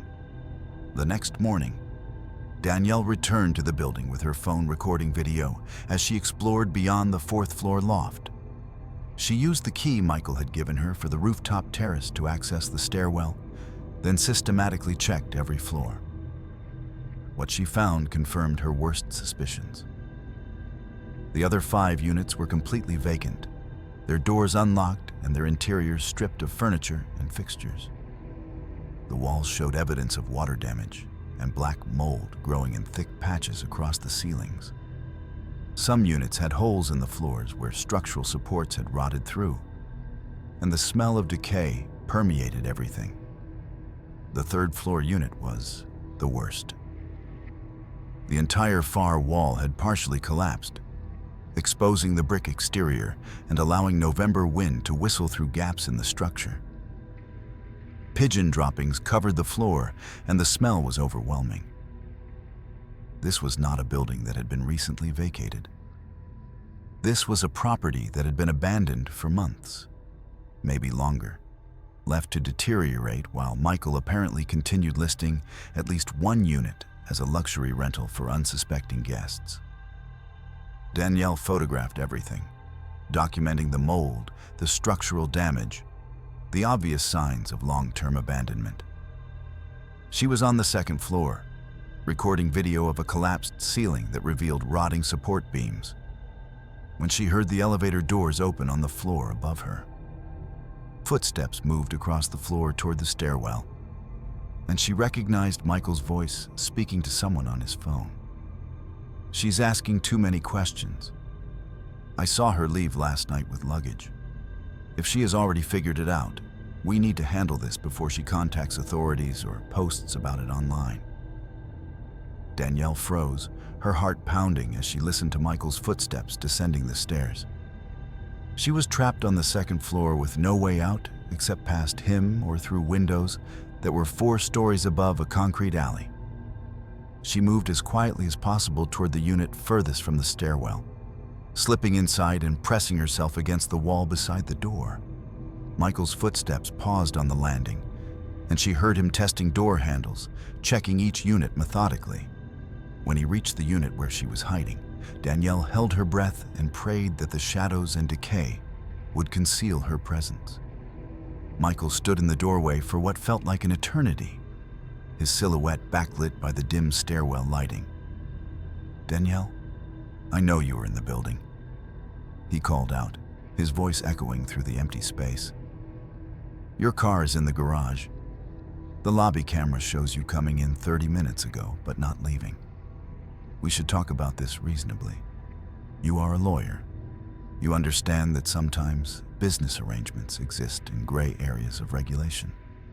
She remained silent, watching as his shadow moved away and his footsteps continued down to the first floor. Only when she heard the lobby door close did she allow herself to breathe again. She waited another 10 minutes before emerging from the abandoned unit and making her way back up to the 4th floor, taking the stairs instead of the elevator and listening intently for any sign that Michael had returned. Back in the loft, Danielle began packing her belongings, planning to leave immediately and file complaints with every relevant authority she could identify. But as she moved through the space, she started noticing things that had not registered during her first days there. The smoke detectors were positioned at odd angles. The decorative mirror in the bedroom reflected light in a way that suggested the glass was not quite flush with the wall. The ventilation grates were larger and more elaborate than standard units. With growing horror, she began searching for the cameras she now suspected were hidden throughout the loft. She found the first one inside the smoke detector above the bed. A tiny lens pointed directly at where she had been sleeping for the past 9 nights. The bedroom mirror concealed another camera, this one positioned to capture the entire sleeping and changing area. 3 more cameras were scattered throughout the loft, documenting her work habits, her movements, every moment of her stay. Her phone buzzed with a text from Michael. The message contained no words, just a series of photographs. Images of Danielle sleeping, working at the dining table, changing clothes in the bedroom, talking on the phone with her sister 2 nights earlier, a conversation in which she had mentioned feeling uneasy about the empty building but deciding to tough it out to avoid losing the deposit money. The next text arrived seconds later, and this time it included words that made her blood run cold. "I know your schedule. I know you walk to work at 8:15 every morning. I know you have coffee at the shop on the corner at 7:30. I know your hotel room number from last night. I know your sister lives alone in Boston and you are her emergency contact. We need to discuss the terms of your continued silence about this property. Or we need to discuss what happens when people ask too many questions about buildings that are scheduled for demolition anyway." Accidents happen at construction sites all the time. Bodies get buried under new foundations and no one ever knows to look for them. Danielle's hands shook as she read the message. Michael was not just running a rental scam. He was threatening her, demonstrating that he had been surveilling her extensively and knew enough about her life to understand where she was vulnerable. The cameras in the loft were not just for monitoring guests. They were for gathering information that could be used for blackmail or worse. She grabbed her laptop and her most important documents, leaving everything else behind as she ran for the elevator. But when the doors opened on the ground floor, Michael was waiting in the lobby with two other men she had never seen before. They moved to block the exits, and Michael smiled at her with an expression that held no warmth at all. "We really do need to have that conversation, Danielle. Why don't you come back upstairs to the loft where we can discuss this privately? I promise it will be much better if you cooperate voluntarily rather than making this difficult for everyone involved." The way he emphasized the word voluntarily made it clear that she had no choice in the matter. The men flanking him were large and looked comfortable with physical intimidation, and Danielle realized that Michael had been prepared for this possibility. He had cameras to monitor her activities and muscle, to enforce his will if she discovered too much about his operation. As they guided her back toward the elevator, one hand gripping her arm firmly enough to leave bruises, Danielle caught sight of the doorman through the lobby windows. The elderly man, who had seemed friendly during her first days in the building, was watching the scene with complete indifference, making no move to intervene or call for help. He was part of it, she realized. Everyone involved with this building was part of Michael's operation, working together to maintain the illusion of legitimacy while exploiting the gap between the building's official condemned status and its continued illegal use as a rental property. The elevator doors closed, and Michael pressed the button for the 4th floor while keeping his eyes fixed on Danielle, with an intensity that communicated both threat and calculation. He was deciding what to do with her, weighing options that she knew included possibilities far worse than simply letting her go with a warning. "You know what the problem is with lawyers?" Michael said conversationally as the elevator climbed. "You people think you understand how systems work because you have memorized rules and regulations. But you do not understand that some of us operate in the spaces between the rules, in the places where official records do not match reality, and buildings that are supposed to be empty are actually quite profitable if you know how to manage them correctly." The elevator doors opened on the 4th floor, and Michael gestured for her to exit first. As she stepped into the hallway, Danielle realized that the scratching sounds she had heard in the walls had not been random building noises or rodents. They had been Michael and his associates moving through spaces between the walls, monitoring her through the cameras, and preparing for the moment when she learned too much and became a problem that needed to be handled. Michael led Danielle back into the loft and gestured for her to sit on the couch while his two associates positioned themselves by the door and windows, blocking any possible escape route. The friendly entrepreneur persona he had maintained during their initial interactions had completely vanished, replaced by someone cold and calculating, who clearly had extensive experience managing situations exactly like this one. "Here is how this works," Michael said, settling into the chair across from her with unsettling casualness. "You discovered something you were not supposed to discover. That creates a problem for both of us. But the solution is actually quite simple. You're going to pay me $20,000 for your early departure from the rental agreement. And in exchange, I will forget that you were snooping through the building and making recordings that could damage my business relationships. Think of it as a cancellation fee for breaking our rental contract." Danielle stared at him in disbelief. "You are charging me $20,000 to leave a condemned building where you have been illegally recording me and threatening my safety. I could report you to the police right now." Michael smiled, pulling out his phone and scrolling through what appeared to be a long list of files. "You could try, but before you do, let me show you what happens to guests who make that choice." He turned the phone toward her, displaying a series of news articles about missing persons. Young professionals who had disappeared while traveling for work, their cases remaining unsolved with investigators finding no leads or evidence of foul play. "These people stayed in my properties," Michael said quietly. "They also discovered things they should not have discovered. Some of them were reasonable and paid the cancellation fee. Others thought they could involve authorities or expose my operations online. Those people found out that condemned buildings scheduled for demolition are very convenient places to ensure that problems disappear permanently." The casual way he spoke about murder made Danielle's stomach turn. She realized she was not dealing with a simple rental scam artist, but someone far more dangerous who had been operating this scheme long enough to develop a systematic approach to handling guests who learned too much. "I do not have $20,000, Danielle said, trying to keep her voice steady. "I am an attorney, not a trust fund kid. That kind of money would take me weeks to access, even if I liquidated investments." Michael shrugged. "Then you will stay here until you figure out how to get it. The building has electricity and running water for another 5 weeks before the demolition.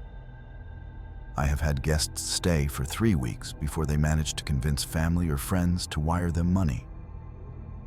Of course, during that time, they do not have access to phones or internet, and they certainly do not leave the building. We bring food and monitor their communications to ensure they are not trying to contact authorities while they arrange the payment." Danielle looked at the 2 men guarding the exits and understood that Michael had done this many times before. The empty building was not just a rental scam, but a trap where he could hold guests hostage without anyone outside knowing what had happened to them. The professional woman who had walked into this loft 9 days earlier had effectively disappeared from the world the moment Michael decided she was a problem worth containing. "There is another option," Michael continued, his tone shifting to something almost friendly. "Your identification documents and credit cards have been quite useful to me over the past week. I have already opened 3 credit accounts in your name and made some purchases that will take you months to dispute even after you are released. If you would prefer not to pay the cancellation fee, you could simply sign some paperwork transferring additional financial access, and we can call this resolved. You would take a credit hit, but you would walk out of here today." The full scope of his operation became clear. Michael was not just illegally renting condemned property. He was systematically stealing identities from guests, using their information to commit fraud, and trapping anyone who discovered the scheme until they paid extortion money or provided access to additional financial resources. The cameras throughout the loft had been documenting her passwords, her banking information, every keystroke she made on her laptop while preparing legal documents. Danielle forced herself to think like the attorney she was, rather than the terrified woman she felt like. "If I agree to pay, how do I know you will actually let me leave? You have already demonstrated you are willing to commit multiple felonies. What prevents you from taking the money and then making sure I disappear anyway to protect your operation?" Michael actually seemed to appreciate the question, nodding as if she had passed some kind of test. "That is a reasonable concern. The truth is that letting you go with an enforceable non-disclosure agreement is much easier than dealing with a missing person investigation, especially when the missing person is an attorney whose firm will make noise if she vanishes. I profit from guests who pay and leave quietly. Bodies create complications even in buildings scheduled for demolition." The casual way he discussed disposing of bodies made Danielle realize she was running out of time to find a way out of this situation. She asked to use the bathroom, needing a moment away from Michael's cold calculation and the silent threat of his associates. The men exchanged glances with Michael, who nodded permission, but warned her she had 3 minutes before they would come in after her. In the bathroom, Danielle discovered that her phone was missing from her pocket. Michael must have taken it while his associates were herding her back to the loft. But the bathroom window overlooked an alley, and through it she could see the building across the street where people were working in offices with lights on and lives continuing normally. She grabbed the makeup case from her toiletry bag and used the mirror to flash reflected light toward the nearest office window, creating a pattern of flashes that she hoped someone would notice and recognize as a distress signal. For several minutes, nothing happened. Then she saw movement in one of the office windows. Someone was watching, phone in hand, clearly calling for help. Danielle kept flashing the signal until she heard Michael's voice outside the bathroom door telling her time was up. What happened next unfolded with surreal speed. Police arrived at the building within 20 minutes, responding to a report of a woman signaling for help from what was supposed to be an unoccupied, condemned structure. By the time they breached the lobby and made their way to the 4th floor, Michael and his associates had vanished, leaving Danielle alone in the loft with all her belongings, but no sign that anyone else had ever been there. The investigation that followed revealed the full extent of Michael's operation.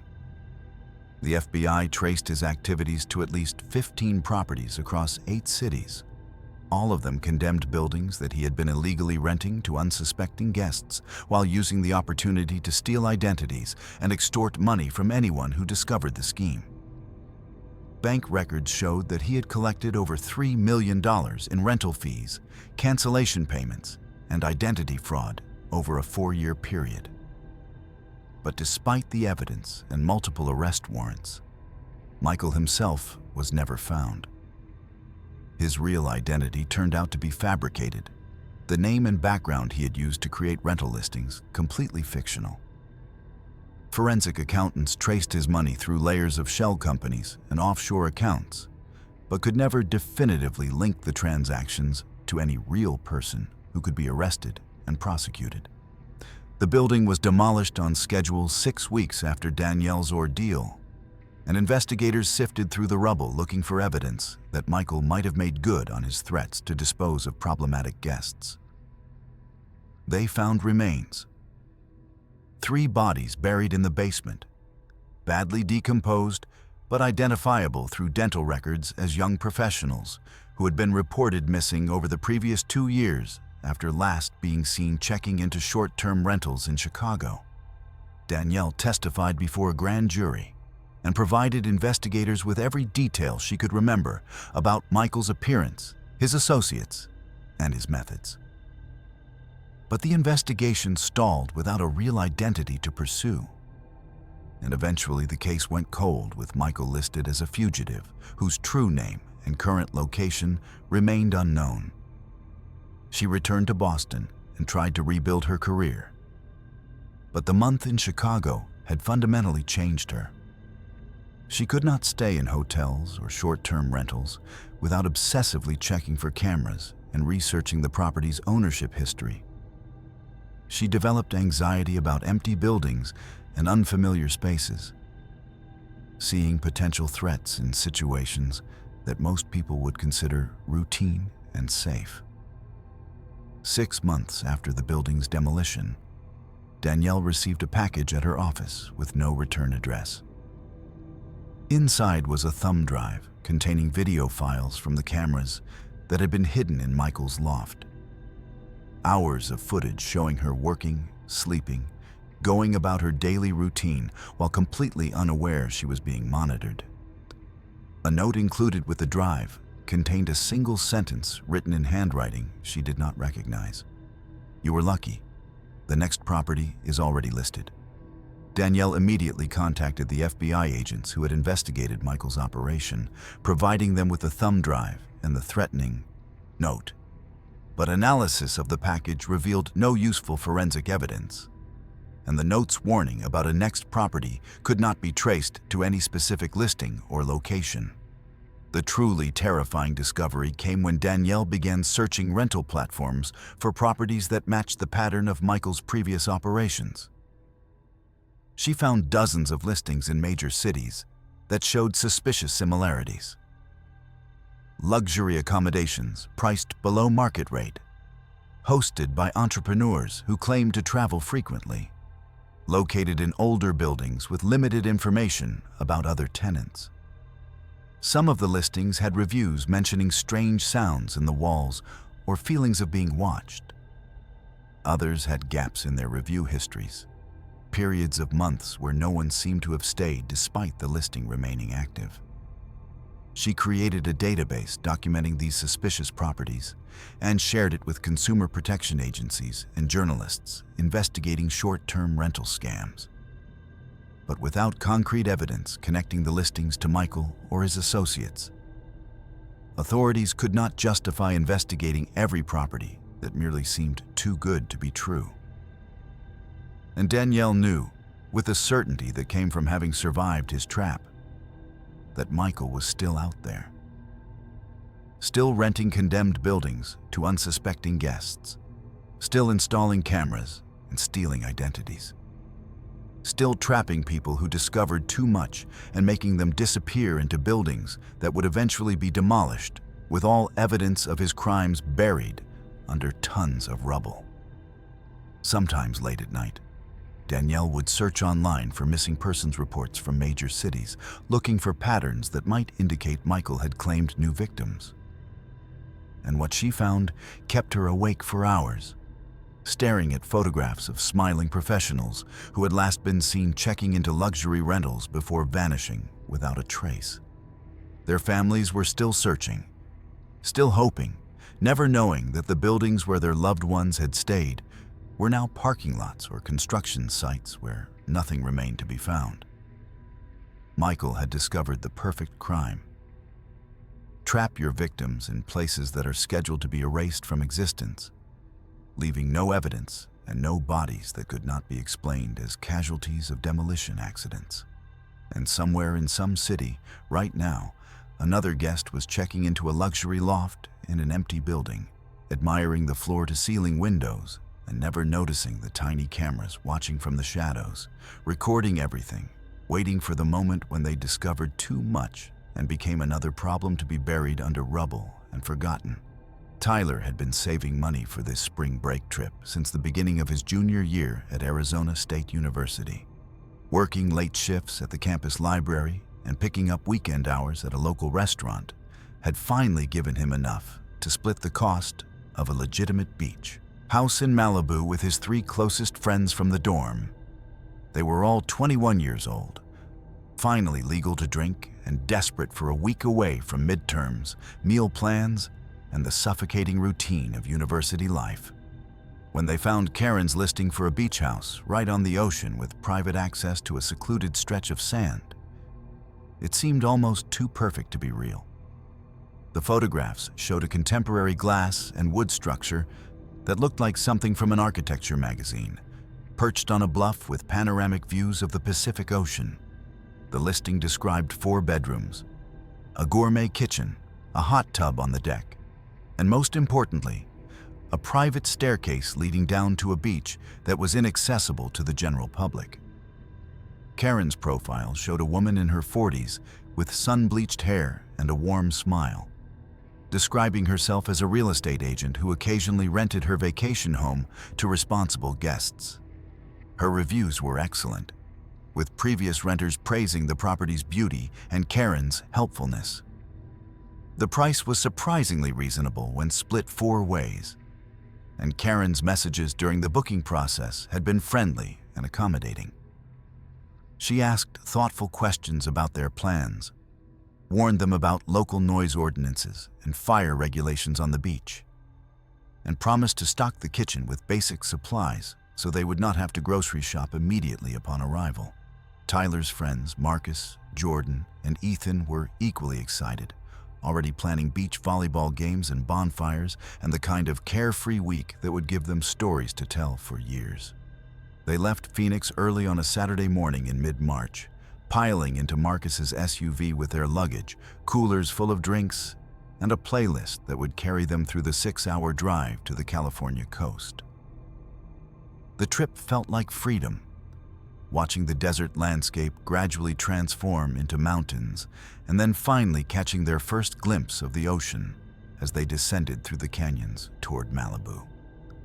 When they reached the address Karen had provided, pulling up to a gated property that looked even more impressive than the photographs, all 4 of them actually cheered. Karen met them at the gate with the same warm smile from her profile picture, dressed in casual beach clothing and radiating the kind of relaxed California energy they had been hoping to find. She gave them a thorough tour of the house, pointing out all the amenities and explaining how to operate the various systems. The interior was beautifully decorated with floor-to-ceiling windows that captured spectacular ocean views, comfortable furniture that looked expensive but not too precious, and a kitchen that had everything they could possibly need. Karen showed them the path down to the private beach, warned them about riptides and staying away from the rocky areas to the north, and mentioned that she lived just a few miles away if they needed anything during their stay. The first 2 days were absolutely perfect. They spent hours on the beach playing volleyball and body surfing, cooked elaborate meals in the gourmet kitchen, and hosted a small party with some other college students they met at a nearby beach access point. The weather was ideal, warm and sunny during the day, with cool evenings perfect for building bonfires on their private stretch of sand. Tyler found himself thinking this was exactly what spring break was supposed to be. The kind of experience that justified all the hours he had spent working instead of going out with friends back in Arizona. On their 3rd night, they built another bonfire on the beach and settled in with drinks and music as the sun set over the ocean in spectacular shades of orange and purple. It was around 9 o'clock when Ethan first noticed the figure standing at the edge of the firelight.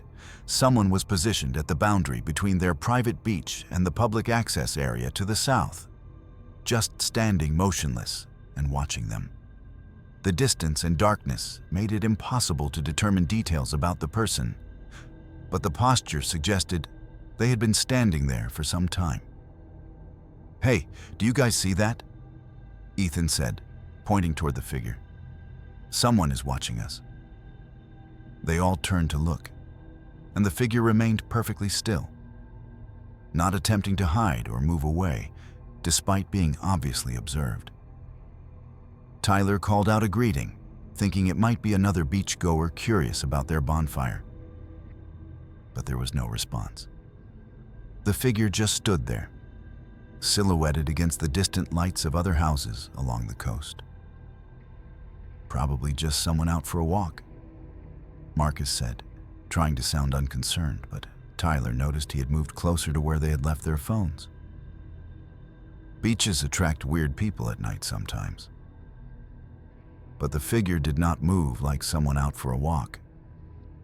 They stayed in that same position for over an hour, never sitting down or pacing or showing any of the natural movements you would expect from a person simply enjoying the beach at night. The stillness was unnerving, and eventually Jordan suggested they head back up to the house, feeling increasingly uncomfortable with being watched by a stranger in such an isolated location. They doused the bonfire and climbed the private staircase back to the house, looking back several times to see if the figure was still there.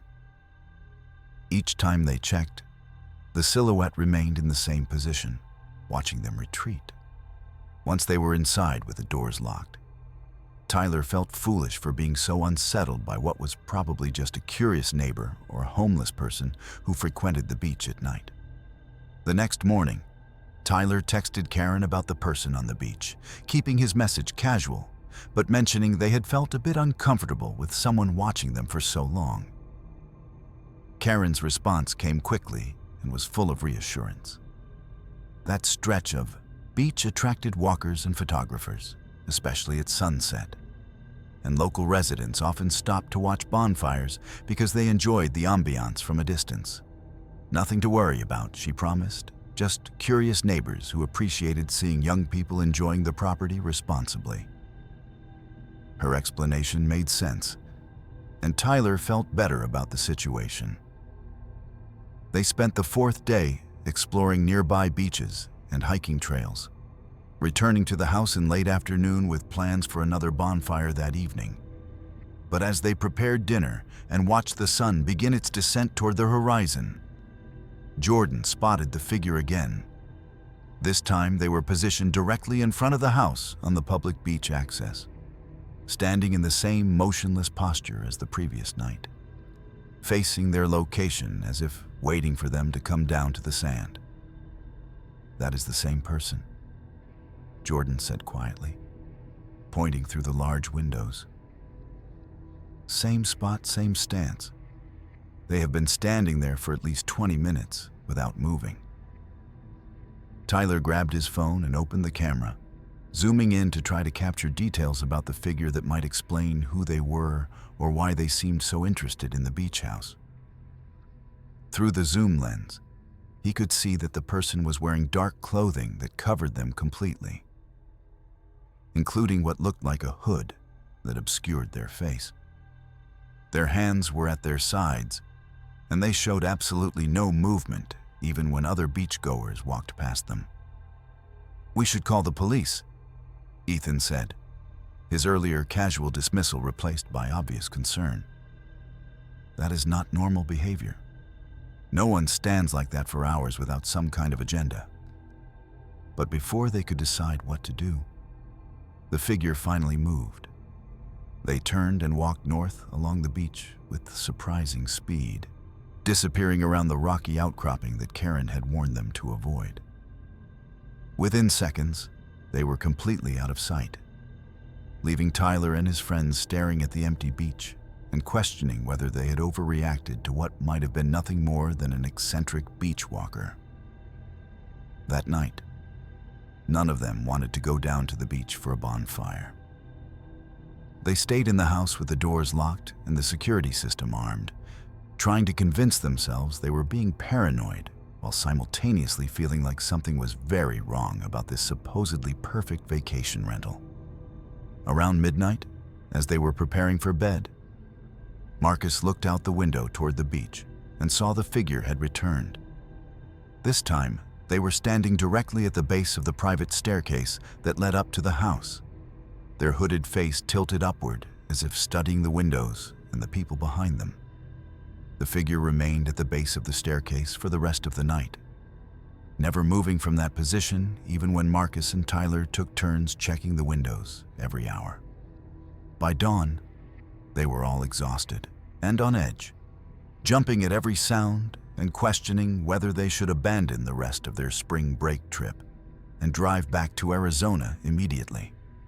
But in the harsh light of morning, the beach was empty again, and the figure had vanished as completely as they had the previous evenings. "This is insane," Jordan said over coffee, his eyes red from lack of sleep. "We paid $2,000 for this week. We cannot let some creepy beach stalker ruin the whole trip. Maybe we should call Karen and insist she do something about this person, or we want a partial refund." Tyler agreed and sent Karen a detailed message describing the escalating situation with the figure on the beach.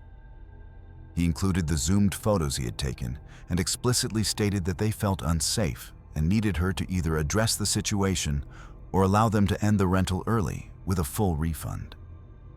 Hours passed without any response, which was completely unlike Karen's previous pattern of replying within minutes to any question or concern.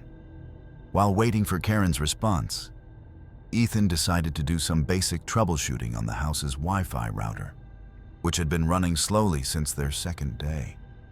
The router was mounted high on a wall in the master bedroom, and when Ethan stood on a chair to examine it, he noticed something odd about the smoke detector positioned near the ceiling. The angle was wrong for a standard safety device, and there was a faint gleam of glass that should not have been visible through the detector's vents. "Guys, I think there is a camera in here," Ethan said quietly, his voice tight with tension. They searched the house systematically after that discovery, and what they found turned their unease into genuine terror. Every bedroom had cameras hidden in smoke detectors or air vents, all positioned to capture the beds and changing areas. The bathrooms had cameras concealed in ceiling fixtures and ventilation grates. Even the living areas and kitchen had surveillance equipment disguised as everyday objects. Someone had been watching everything they did since they arrived, documenting their most private moments without their knowledge or consent. Marcus was the one who thought to search for information about the property's actual ownership, rather than trusting Karen's listing. What he found online made their situation exponentially worse. The house was owned by a couple named David and Catherine Chen, who were currently overseas on a 2-year work assignment in Singapore. Property records showed no authorized rental agreements, and a reverse image search of the listing photos revealed they had been taken directly from the Chen's real estate agent's website when the property had been listed for sale 3 years earlier. Karen was not the owner. She had no legal right to rent this property to anyone. They were staying in someone's house without permission, and whoever Karen actually was, she had been running an illegal subletting operation while secretly recording her guests. "We need to leave right now," Tyler said, already pulling his suitcase from the closet and throwing clothes into it without bothering to fold anything. "This is beyond creepy. This is criminal. We get out, we report this to the police, and we deal with getting our money back later." But as they were packing, the front door opened and 3 people walked into the house as if they owned the place. 2 men and a woman, all in their 30s, dressed casually and carrying bags that suggested they were planning to stay. They seemed genuinely surprised to find Tyler and his friends there. "Who are you?"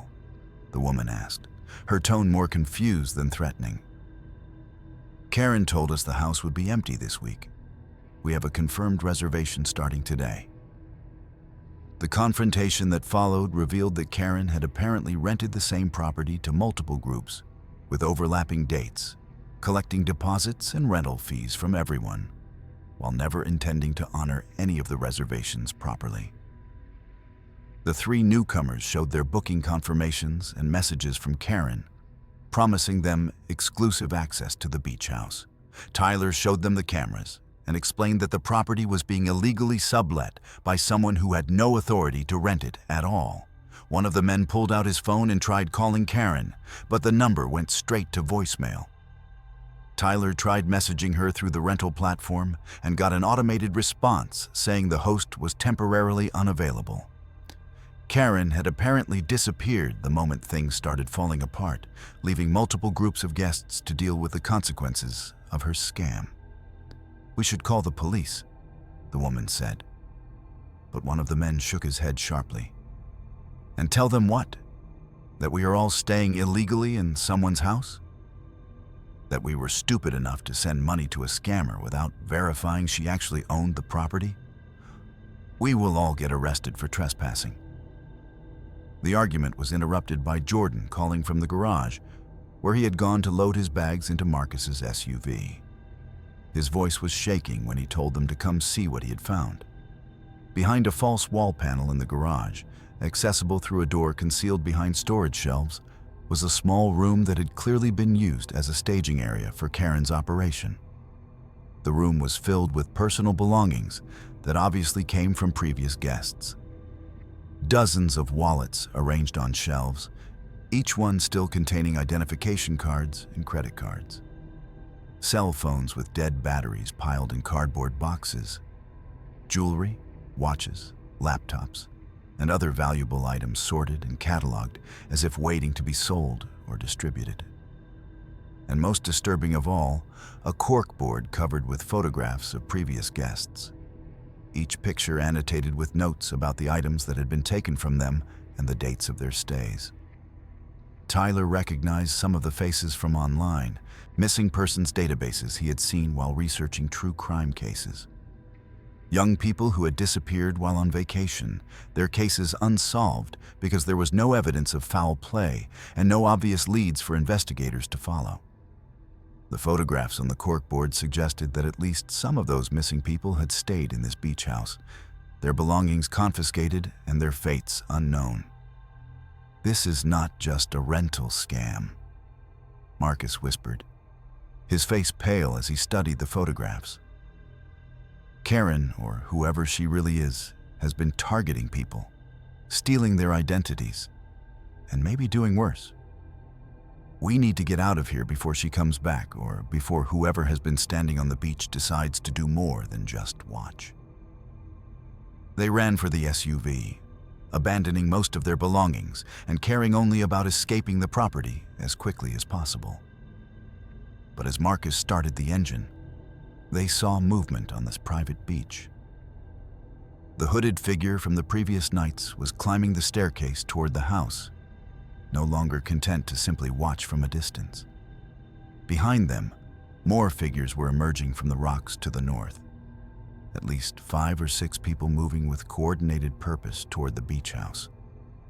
The 3 strangers who had arrived claiming Karen had rented them the property were running from the house now too, apparently having seen the approaching figures through the windows. Everyone converged on the driveway in a panicked mass, trying to fit into vehicles that were too small for the combined groups. "Drive!" Tyler shouted at Marcus. "Just drive and we will figure out the rest later." The SUV peeled out of the driveway, leaving the 3 strangers behind as they scrambled for their own car. Through the rear window, Tyler watched as the hooded figures surrounded the house, moving with the practiced efficiency of people who had done this before. One of them was carrying something that looked like a container of gasoline. They drove for 20 minutes before Marcus felt safe enough to pull over at a public beach parking lot filled with families and surfers. Tyler immediately called 911, reporting everything they had discovered and providing the address of the beach house. The dispatcher took his information and promised to send officers to investigate. But her tone suggested she had received similar reports about rental scams before, and the outcome was rarely satisfying for the victims. "Do you think those other people got out?" Ethan asked quietly, referring to the 3 strangers they had left behind in their panic to escape. No one answered, because they had all seen what Tyler had seen through the rear window.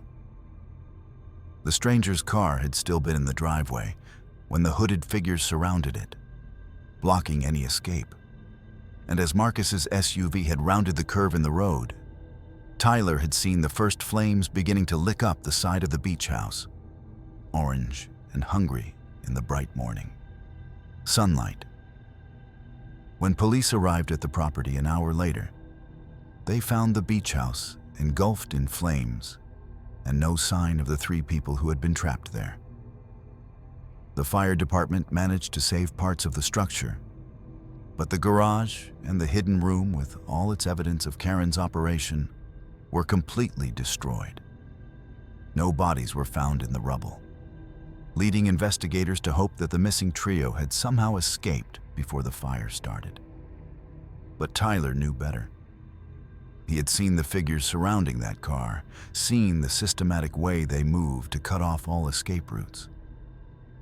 Karen's operation was not just about stealing money and identities from unsuspecting spring breakers. It was something darker. Something that required watchers on the beach and people willing to burn houses to destroy evidence of what they had been doing to guests who discovered too much. The investigation into the beach house fire moved slowly, hampered by the complete destruction of the garage and the lack of physical evidence linking Karen to any specific crimes. Tyler and his friends spent hours at the police station giving statements, describing everything they had seen in the hidden room before it burned.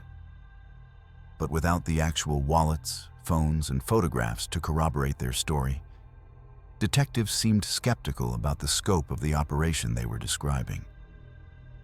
Rental scams happen all the time. the lead detective told them, with the weary tone of someone who had heard similar stories before. Someone creates fake listings, collects deposits, then disappears with the money. Usually, it is just about the cash. The surveillance cameras are concerning, but we will need to recover the equipment to prove they existed and determine who installed them. What the detective did not say, but Tyler heard clearly in his tone, was that 4 college kids on spring break were not the most credible witnesses, especially when their story involved missing persons, criminal networks, and elaborate schemes that sounded like something from a thriller movie rather than real life. It was Marcus who suggested they search for other victims online, thinking that if Karen had been running this scam for years, there must be other people who had similar experiences. What they found was far more disturbing than any of them had anticipated. Tyler created a spreadsheet documenting rental scam reports from across California, focusing on incidents involving college students during spring break periods over the past 3 years. The pattern emerged quickly once they knew what to look for. Dozens of reports from students who had rented luxury beach properties in Malibu, Santa Barbara, and San Diego, only to discover the properties were not actually owned by their hosts. Many of the victims mentioned surveillance equipment found in bedrooms and bathrooms. Several described mysterious figures watching their rental properties from public areas. And in at least 6 cases, the students who reported these scams to authorities also reported that valuable personal items had gone missing during their stays. But most chilling were the reports that stopped abruptly. Tyler found social media accounts belonging to spring breakers who had posted excitedly about their upcoming trips to California beach rentals, then simply went silent. No posts about arriving at the properties, no vacation photos, no complaints about scams or problems, just accounts that stopped updating entirely, as if their owners had vanished mid-vacation. Tyler cross-referenced these silent accounts with missing persons databases and found matches that made his hands shake as he typed. At least 12 college students had disappeared in Southern California over a 3-year period, all of them last seen during spring break trips to coastal rental properties. The cases had been investigated individually, with police concluding that the students had likely drowned in the ocean, wandered off while intoxicated, or deliberately disappeared to start new lives elsewhere. None of the investigations had connected the cases to each other or identified the rental properties as common factors. The deeper Tyler dug, the more sophisticated the network appeared. Karen was not operating alone, but was part of a coordinated group that targeted students specifically during spring break, when they were likely to be drinking, less cautious about security, and unlikely to have told many people exactly where they were staying.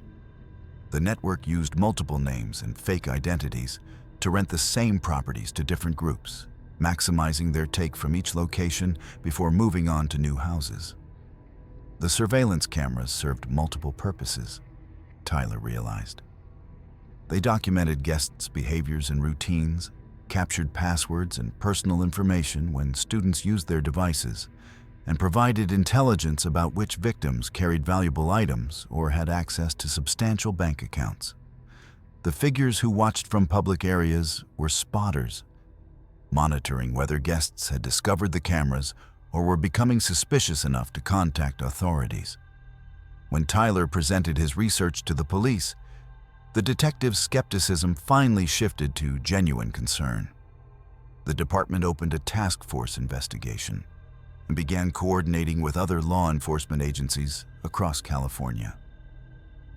What they uncovered was a criminal enterprise that had been operating for at least 5 years, generating millions of dollars through rental scams, identity theft, and more serious crimes that investigators were only beginning to understand. The burned beach house was not an isolated incident, but part of a pattern. At least 4 other properties that had been used for the scam had mysteriously burned down shortly after guests reported problems or discovered surveillance equipment. The fires were always ruled accidental or inconclusive, and any evidence of the criminal operation was destroyed before forensic teams could examine it thoroughly. The real owners of the beach house, David and Catherine Chen, returned from Singapore to find their property had been severely damaged by fire and had been used as a base for criminal activity without their knowledge. Their security system had been professionally disabled, and someone had created convincing fake documents giving Karen apparent authority to rent the property. The Chens faced potential legal liability for the crimes committed on their property, even though they had been victims themselves of an elaborate fraud. But Karen and her network remained frustratingly out of reach. Despite warrants issued in multiple jurisdictions and a reward offered for information leading to arrests, none of the principals behind the operation were ever identified or located. The names they used were fake. The photos on rental profiles were stolen from other people's social media accounts, and the financial transactions were routed through layers of shell companies and cryptocurrency that made tracing them nearly impossible. The 3 people who had been trapped in the burning beach house were never found. No bodies were recovered from the fire scene, and none of them responded to attempts to contact them through the phone numbers and email addresses they had provided when confronting Tyler and his friends about the overlapping reservations. It was as if they had never existed, their disappearance adding 3 more names to the growing list of people who had encountered Karen's network and then vanished without explanation. Tyler returned to Arizona State and tried to finish his junior year, but the experience had fundamentally changed him. He could not look at rental listings without imagining hidden cameras and criminal networks waiting to prey on unsuspecting travelers. He developed anxiety about being watched and became obsessed with researching rental scam patterns and missing persons cases connected to vacation properties. His friends dealt with the trauma in their own ways. Marcus transferred to a different university, wanting to distance himself from the memories. Jordan dropped out entirely and moved back home with his parents. Ethan stayed at ASU but became withdrawn and paranoid, checking his apartment constantly for surveillance equipment and refusing to travel anywhere that required staying in unfamiliar accommodations. 6 months after the beach house fire, Tyler received a notification that someone had attempted to access his bank account using credentials that had been compromised during his stay at the property. The login attempts came from an IP address in Mexico, but by the time authorities could coordinate with international law enforcement, the trail had gone cold. His credit cards were cloned and used for purchases across 3 states. His identity was used to open fraudulent accounts that he would spend years trying to close and dispute.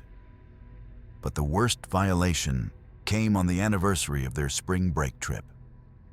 Tyler received an email with no sender name and a subject line that simply read, "Spring Break Memories." Attached to the email was a video file compiled from the surveillance footage that had been captured in the beach house. Hours of footage showing Tyler and his friends sleeping, changing clothes, having private conversations, and going about their daily routines while completely unaware they were being documented. The email included a message that made Tyler's blood run cold. "You were lucky. You noticed the cameras early and left before collection. But we have everything we need from you now. Your patterns, your passwords, your vulnerabilities, your families, your routines. We know where you live, where you work, where you feel safe. And when you least expect it, when you have finally stopped looking over your shoulder and convinced yourself that you escaped, we will be watching again. Because you can never really leave the beach house. The cameras we installed in your life are permanent, invisible, and everywhere. Sleep well, Tyler. We will be watching your dreams." Tyler deleted the email immediately and reported it to the FBI task force investigating the network. But the damage was done. He knew that somewhere in the world, people who specialized in targeting and exploiting students had footage of his most private moments. They had his personal information, his financial data, his social media passwords, everything they needed to monitor his life indefinitely or destroy it whenever they chose. He installed security cameras in his apartment and changed all his passwords and routines. He deleted his social media accounts and became hyper-vigilant about anyone who seemed to be watching him or taking unusual interest in his activities. But none of it made him feel safe, because he understood now that the network Karen represented was too large and sophisticated to ever be completely dismantled. And late at night, when Tyler finally managed to fall asleep despite his anxiety, he would dream about the hooded figure standing at the base of the staircase, always watching, never moving, waiting with infinite patience for the moment when Tyler would let his guard down and become vulnerable again. In his dreams, he would try to run, but the beach stretched endlessly in both directions with no escape. And behind him, he could hear footsteps of other victims who had also thought they had escaped, all of them being herded back toward a house that was always burning but never consumed, where cameras recorded everything and nothing was ever truly deleted. The network was still operating, still renting properties they did not own, still installing cameras and stealing identities, still targeting college students who were too excited about beach vacations to notice the warning signs until it was too late. And somewhere in California, another group of friends was pulling up to a beautiful beach house, admiring the ocean views and the private beach access, never noticing the figure standing motionless in the distance, watching them with the patience of predators who knew that their prey had already been trapped the moment they clicked the booking confirmation button. Tyler knew this because he had created alert systems that monitored rental listings for the patterns he had identified. And every spring break season, dozens of new properties appeared that matched those patterns perfectly. Luxury homes priced too affordably, hosts with minimal online presence, properties in isolated locations with private beach access, and reviews that mentioned strange sounds, mysterious watchers, and the persistent feeling of being observed by unseen eyes that captured everything and forgot nothing. Sarah had been planning this summer vacation for months, wanting to give her 8-year-old daughter Emma a break from the concrete and chaos of their Chicago apartment. As a single mother working as a dental hygienist, she rarely had the time or money for elaborate trips. But she had saved carefully and found what seemed like the perfect escape. The farmhouse listing in rural Iowa promised everything she had been hoping to find. A family-friendly property with farm animals, a pond for fishing, wide open spaces where Emma could run and play without Sarah constantly worrying about traffic or strangers. The hosts, Robert and Dorothy, had written the listing description themselves in a warm, grandmotherly tone that made Sarah feel like they genuinely cared about providing families with authentic farm experiences. The photographs showed a charming white farmhouse with a wraparound porch, surrounded by rolling fields and classic red barns that looked like something from a children's book. Robert and Dorothy's profile picture showed a couple in their 70s with kind faces and welcoming smiles, the kind of grandparents every child deserved. Their reviews were consistently excellent, with families praising the host's hospitality and their children's delight at collecting eggs, feeding chickens, and experiencing life on a working farm. Sarah and Emma left Chicago early on a Saturday morning in mid-July, driving west through endless cornfields that stretched toward the horizon in every direction. Emma pressed her face against the window, marveling at the landscape that was so different from the urban environment she knew. When they finally turned onto the gravel road leading to the farmhouse, following directions that took them miles from the nearest town, Emma actually squealed with excitement at seeing the red barn and white fence exactly as they had appeared in the listing photos. Robert and Dorothy were waiting on the porch when Sarah pulled into the driveway, and they immediately came down to greet them with hugs that felt genuine and warm. Dorothy was exactly as Sarah had imagined, a plump woman with gray hair pulled into a neat bun, wearing a floral dress, apron that smelled like fresh-baked cookies. Robert was tall and lean with weathered hands and the quiet competence of someone who had spent his entire life working the land. They helped carry luggage into the farmhouse while telling Emma about all the animals she would meet and the activities they had planned for the week. The farmhouse interior was exactly what Sarah had hoped for, decorated with handmade quilts, family photographs spanning decades, and furniture that looked comfortable and well-loved, rather than deliberately staged for guests. Dorothy showed them to their room on the second floor, a space with 2 beds covered in colorful quilts and windows that looked out over the barn and pastures. She mentioned that dinner would be ready in an hour, and they should feel free to explore the property while she finished cooking. Emma could barely contain her excitement as Sarah helped her change into farm-appropriate clothes and boots Dorothy had thoughtfully left in their room in Emma's size. They spent the hour before dinner exploring, meeting chickens that pecked contentedly in their coop, watching pigs wallow in mud, and standing at the fence to observe dairy cows grazing in the distant pasture. Emma collected her first egg with Dorothy's patient guidance, holding the warm shell carefully as if it were made of crystal. The first 3 days passed in a blissful routine that felt healing after months of stress and exhaustion in the city. Emma woke early each morning, eager to help Robert with farm chores that he turned into entertaining adventures. She learned to feed chickens, collect eggs, and help Dorothy in the garden, pulling weeds and picking vegetables for dinner. The pond behind the barn became Emma's favorite spot, where Robert taught her to fish with a patience that made Sarah's chest ache, thinking about everything Emma had missed by not having a father figure in her life.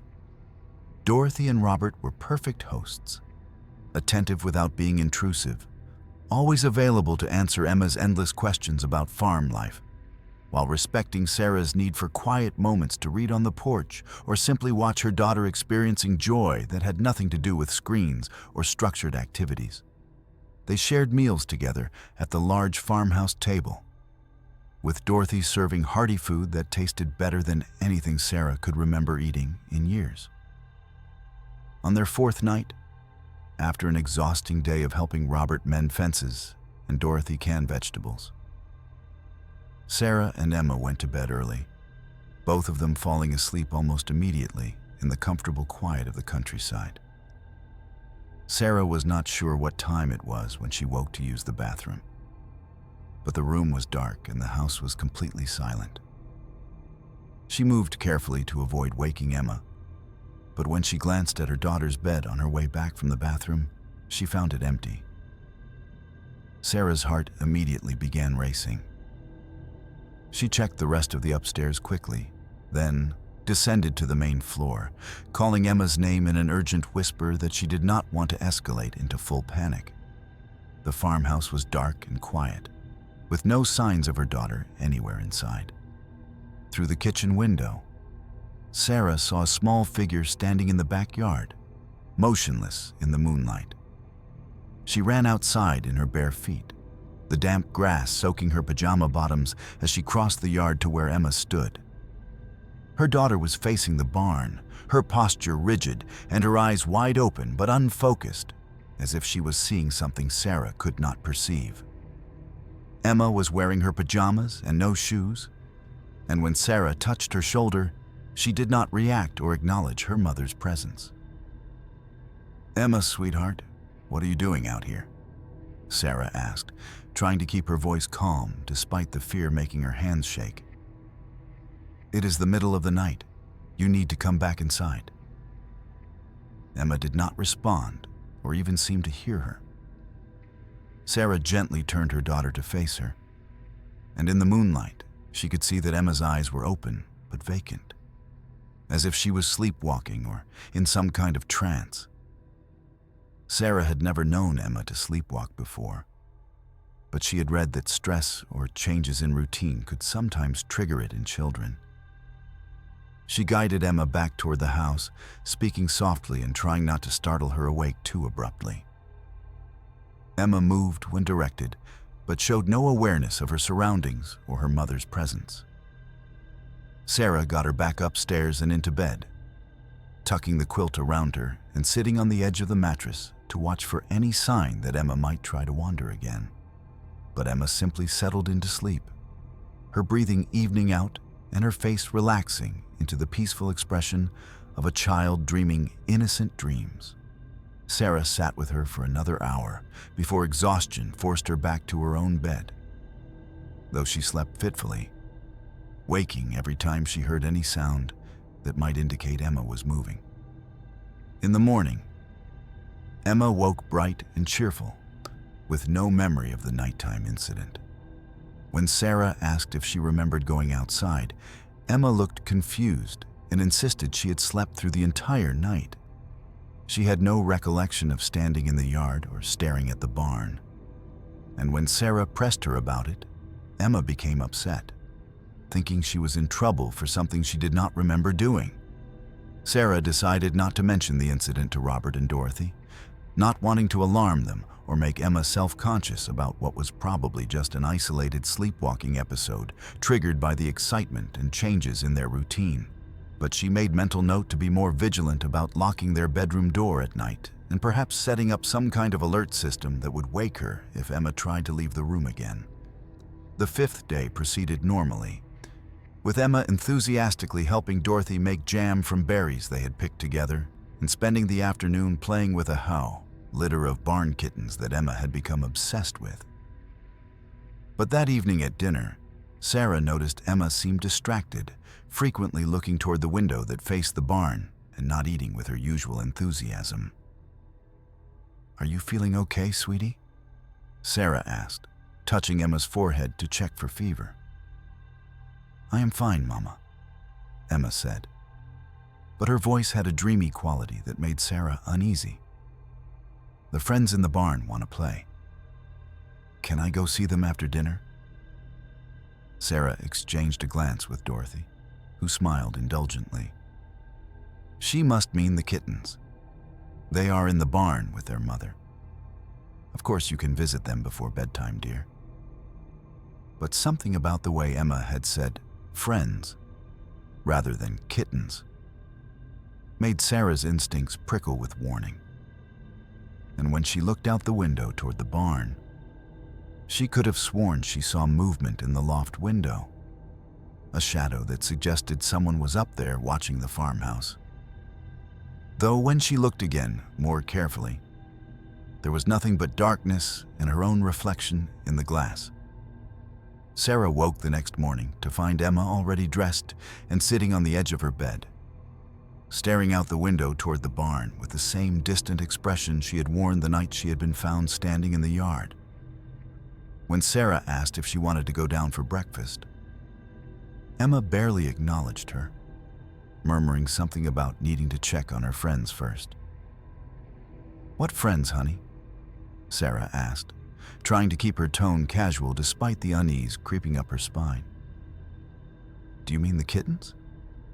"No, the other friends," Emma said, as if this should be obvious. "The ones who live in the barn. They have been waiting for me. They said I would understand soon, and then we could all play together forever." The way Emma spoke, in that dreamy monotone that did not sound like her usual animated chatter, made Sarah's maternal instincts scream that something was deeply wrong. She decided to investigate the barn herself before letting Emma go anywhere near it. After getting Emma settled at breakfast with Dorothy, Sarah told them she wanted to look for the mother cat and her kittens, thinking she might try to get some photographs.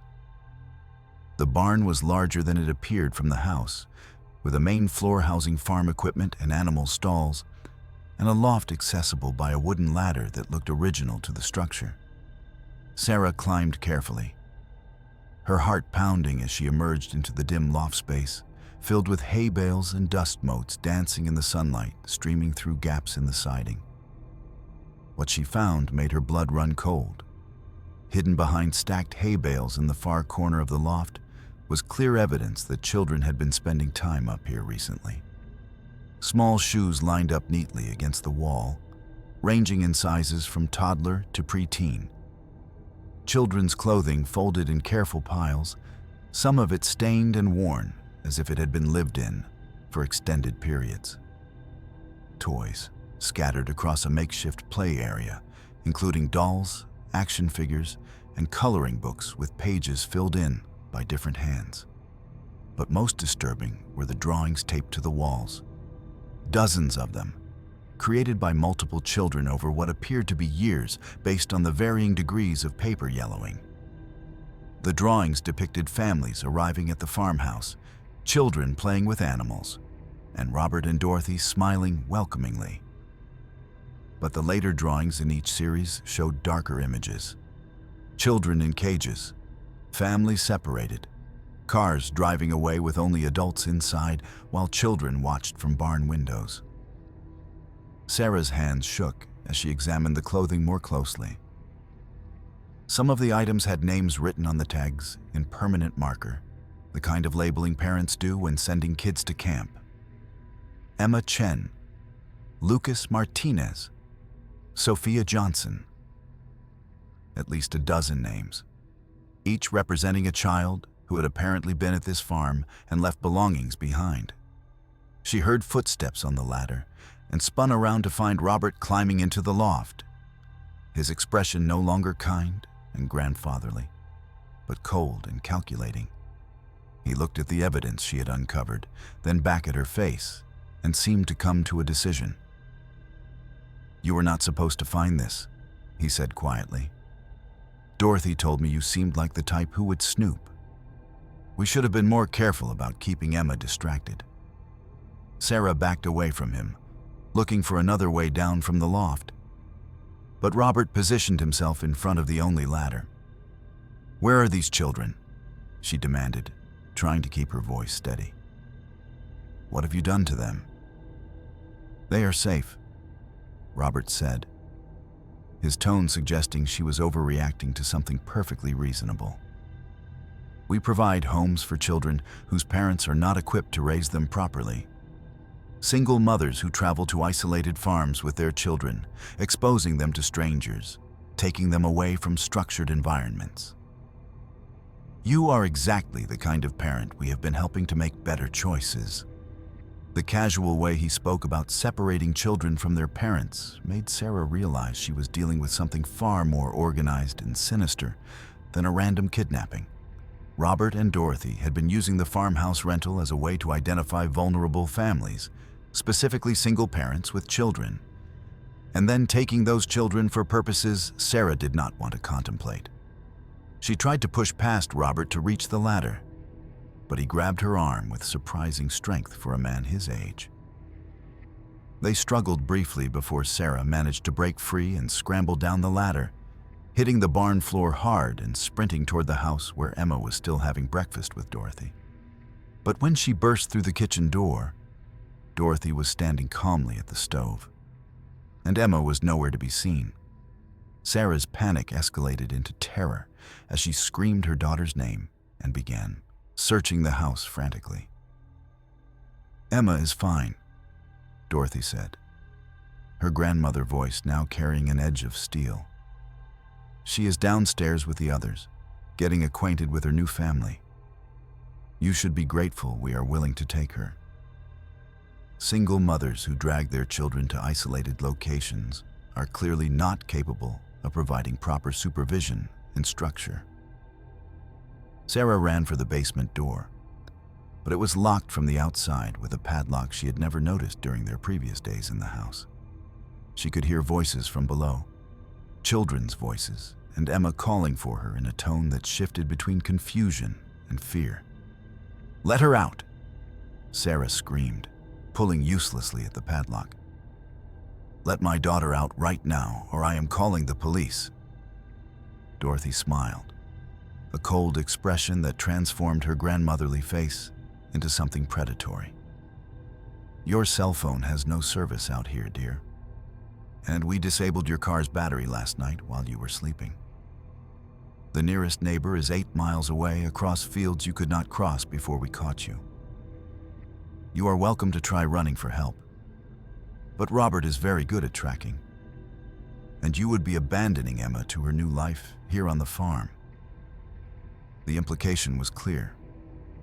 Sarah could try to escape and get help, But doing so would mean leaving Emma behind with people who had been collecting children for years. Or she could stay and try to find a way to rescue her daughter from whatever was happening in the basement of this nightmare farmhouse. Robert entered through the kitchen door, his expression grim. "Dorothy, we need to move faster than planned. She has seen too much, and her daughter is already bonding with the others. We should contact the network and arrange transport for this group tonight instead of waiting until the end of the week." Network transport. The words confirmed that Robert and Dorothy were not working alone, but were part of an organized operation with resources and connections that extended far beyond this isolated Iowa farm. Sarah's mind raced through options, trying to calculate how to keep Emma safe while also finding a way to alert authorities or escape.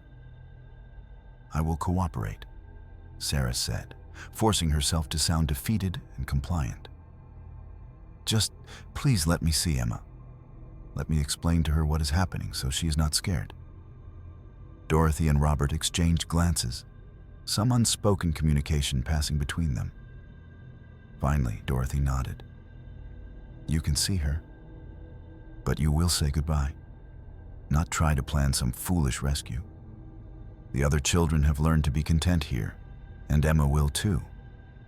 Fighting only makes it harder for everyone."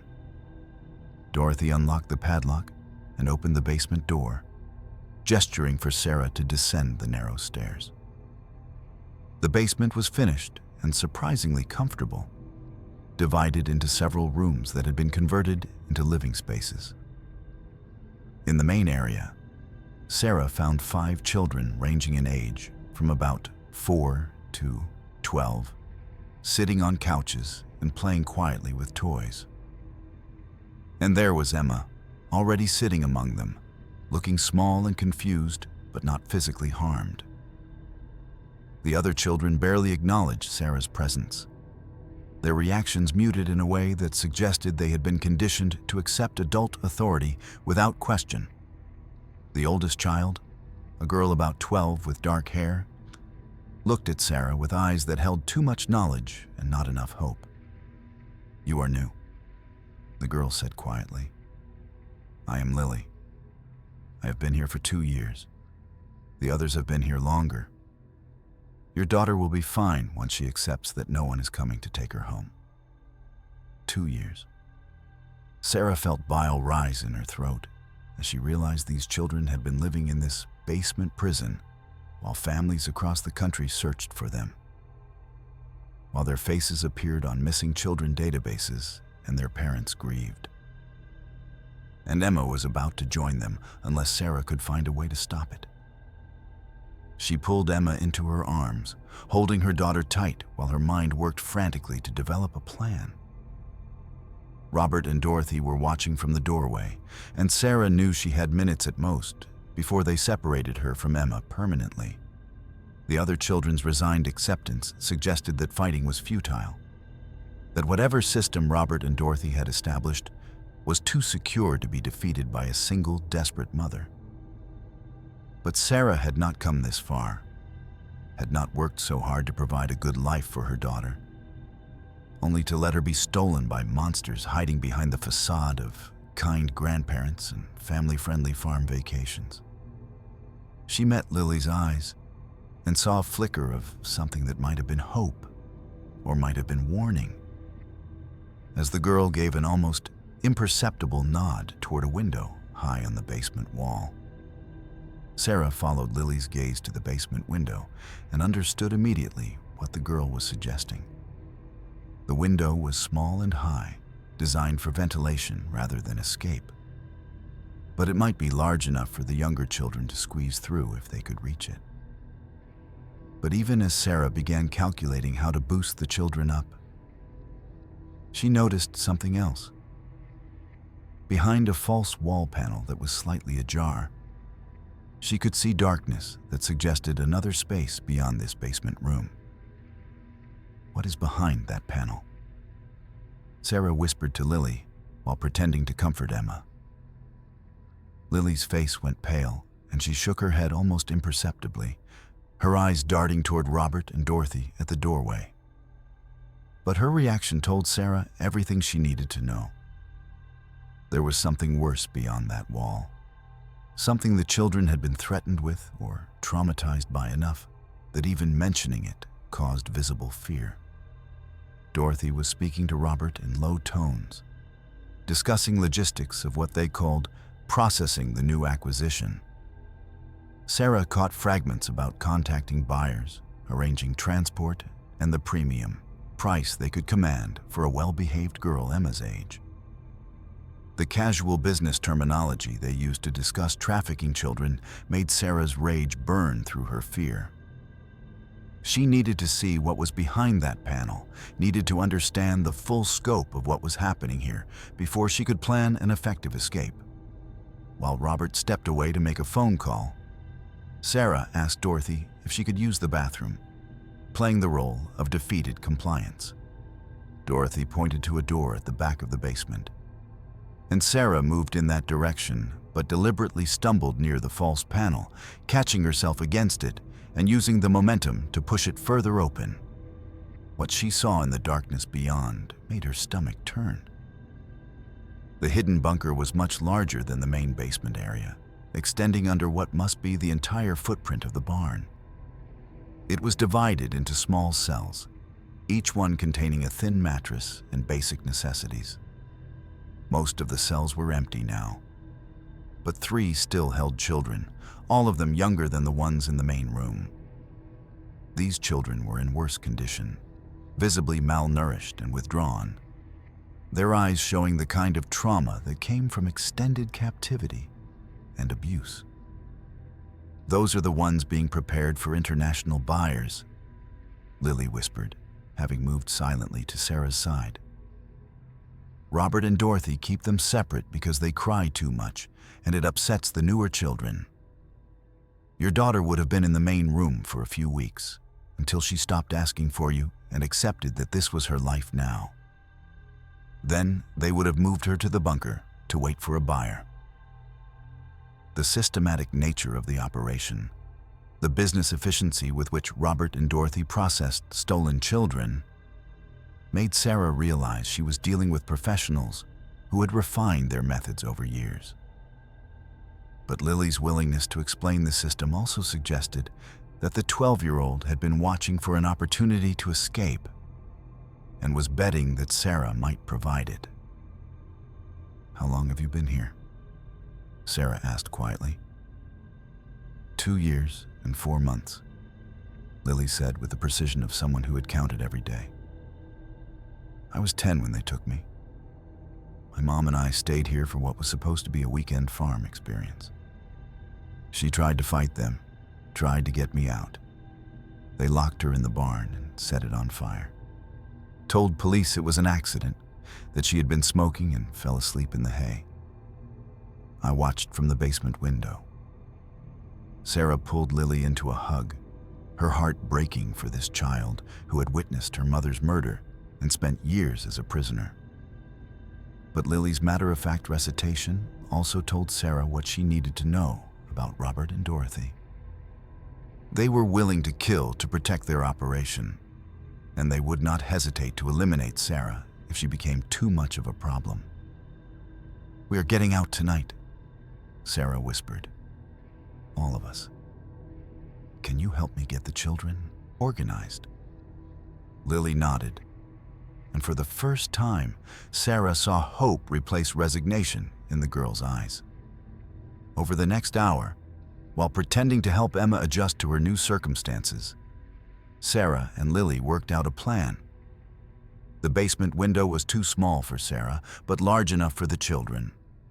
If they could create a distraction that would draw Robert and Dorothy away from the house simultaneously, the children could escape through the window and run to the barn, where Sarah had noticed an old radio system that Robert used to check weather reports.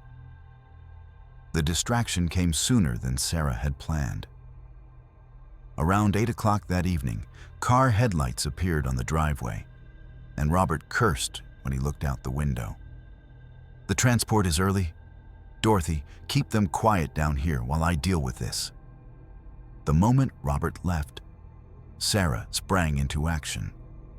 She grabbed the decorative candle Dorothy had been burning on the basement shelf and threw it at the elderly woman, the hot wax and flame forcing Dorothy to stumble backward. Sarah shoved her into one of the bunker cells and slammed the door, using Dorothy's own keys to lock it. Then she began boosting children through the basement window, starting with the youngest from the bunker, who barely seemed to understand what was happening. Lily helped organize the escape, keeping the children calm and quiet as Sarah lifted them one by one through the narrow opening. Emma went through fourth, and Sarah could see her daughter's terrified face looking back at her from outside, not wanting to leave without her mother. When all 8 children were out, Sarah shouted for them to run to the barn and hide. Then she raced upstairs to follow them, knowing Robert would discover the escape within minutes. She burst out of the farmhouse to find Robert blocking the path to the barn, having realized something was wrong when he heard the commotion inside. Behind him, Sarah could see a van parked in the driveway, its driver emerging with the obvious intent to assist in recapturing the escaped children. But the children had not gone to the barn. They had scattered across the dark property, using knowledge of the layout they had gained during their captivity to disappear into shadows and outbuildings. Sarah ran straight at Robert, using surprise and momentum to knock him off balance. She was not a large woman, but desperation gave her strength she did not know she possessed. They crashed to the ground together, and Sarah scrambled past him toward the barn, where she had seen the radio. She could hear Robert shouting to his associate, coordinating their search for the escaped children, and Dorothy screaming from her locked cell in the basement. The barn's radio was old but functional, and Sarah frantically turned the dial until she found the emergency frequency she remembered from childhood when her grandfather had been a volunteer firefighter. She grabbed the microphone and began broadcasting a distress call, providing the farm's address and screaming that children were being held captive and their lives were in danger. She had no idea if anyone was listening or if help would come in time. But she kept talking, kept repeating the address and the situation, hoping that somewhere a dispatcher or emergency responder was hearing her desperate plea. Outside, she could hear Robert and his associates searching for the children, their flashlight beams cutting through the darkness. She saw Lily leading the youngest children toward the cover of the cornfield beyond the pasture, moving with the kind of tactical intelligence that broke Sarah's heart. No 12-year-old should have to know how to evade traffickers like a trained operative. Sarah barricaded the barn door with equipment and hay bales, creating a barrier that would slow Robert if he tried to force entry. Then she continued broadcasting, adding details about the hidden bunker, the number of children, and the trafficking network. She was describing Robert and Dorothy when she heard sirens in the distance, the most beautiful sound she had ever experienced. The police arrived with a force that suggested Sarah's broadcast had been heard by multiple agencies simultaneously. Within minutes, the property was swarmed with officers and federal agents, having recognized the address from previous missing children reports that had never been adequately investigated. Robert tried to run but was tackled by officers in the driveway. Dorothy was still locked in the basement cell, screaming threats and obscenities that revealed the vicious personality beneath her grandmotherly facade. The children emerged slowly from their hiding places, coaxed out by officers and social workers who assured them they were safe now. Sarah found Emma in the cornfield with Lily, the 2 girls holding hands and crying with relief that felt almost painful in its intensity. Sarah gathered her daughter in her arms, promised Emma that they were leaving, that the nightmare was over, that no one would ever take her away again. The investigation that followed revealed the true scope of Robert and Dorothy's operation. The couple had been running their trafficking network for over 15 years, using farm vacation rentals on platforms like Airbnb to identify and groom vulnerable families. They worked with a network spanning 3 states, with similar farmhouse operations in Nebraska and Missouri. Over 20 children were ultimately recovered from various properties, some of whom had been missing for years, while their cases went cold due to lack of leads. Robert and Dorothy's method was devastatingly simple. They targeted single parents, particularly mothers, who were unlikely to have support systems that would immediately notice if they disappeared.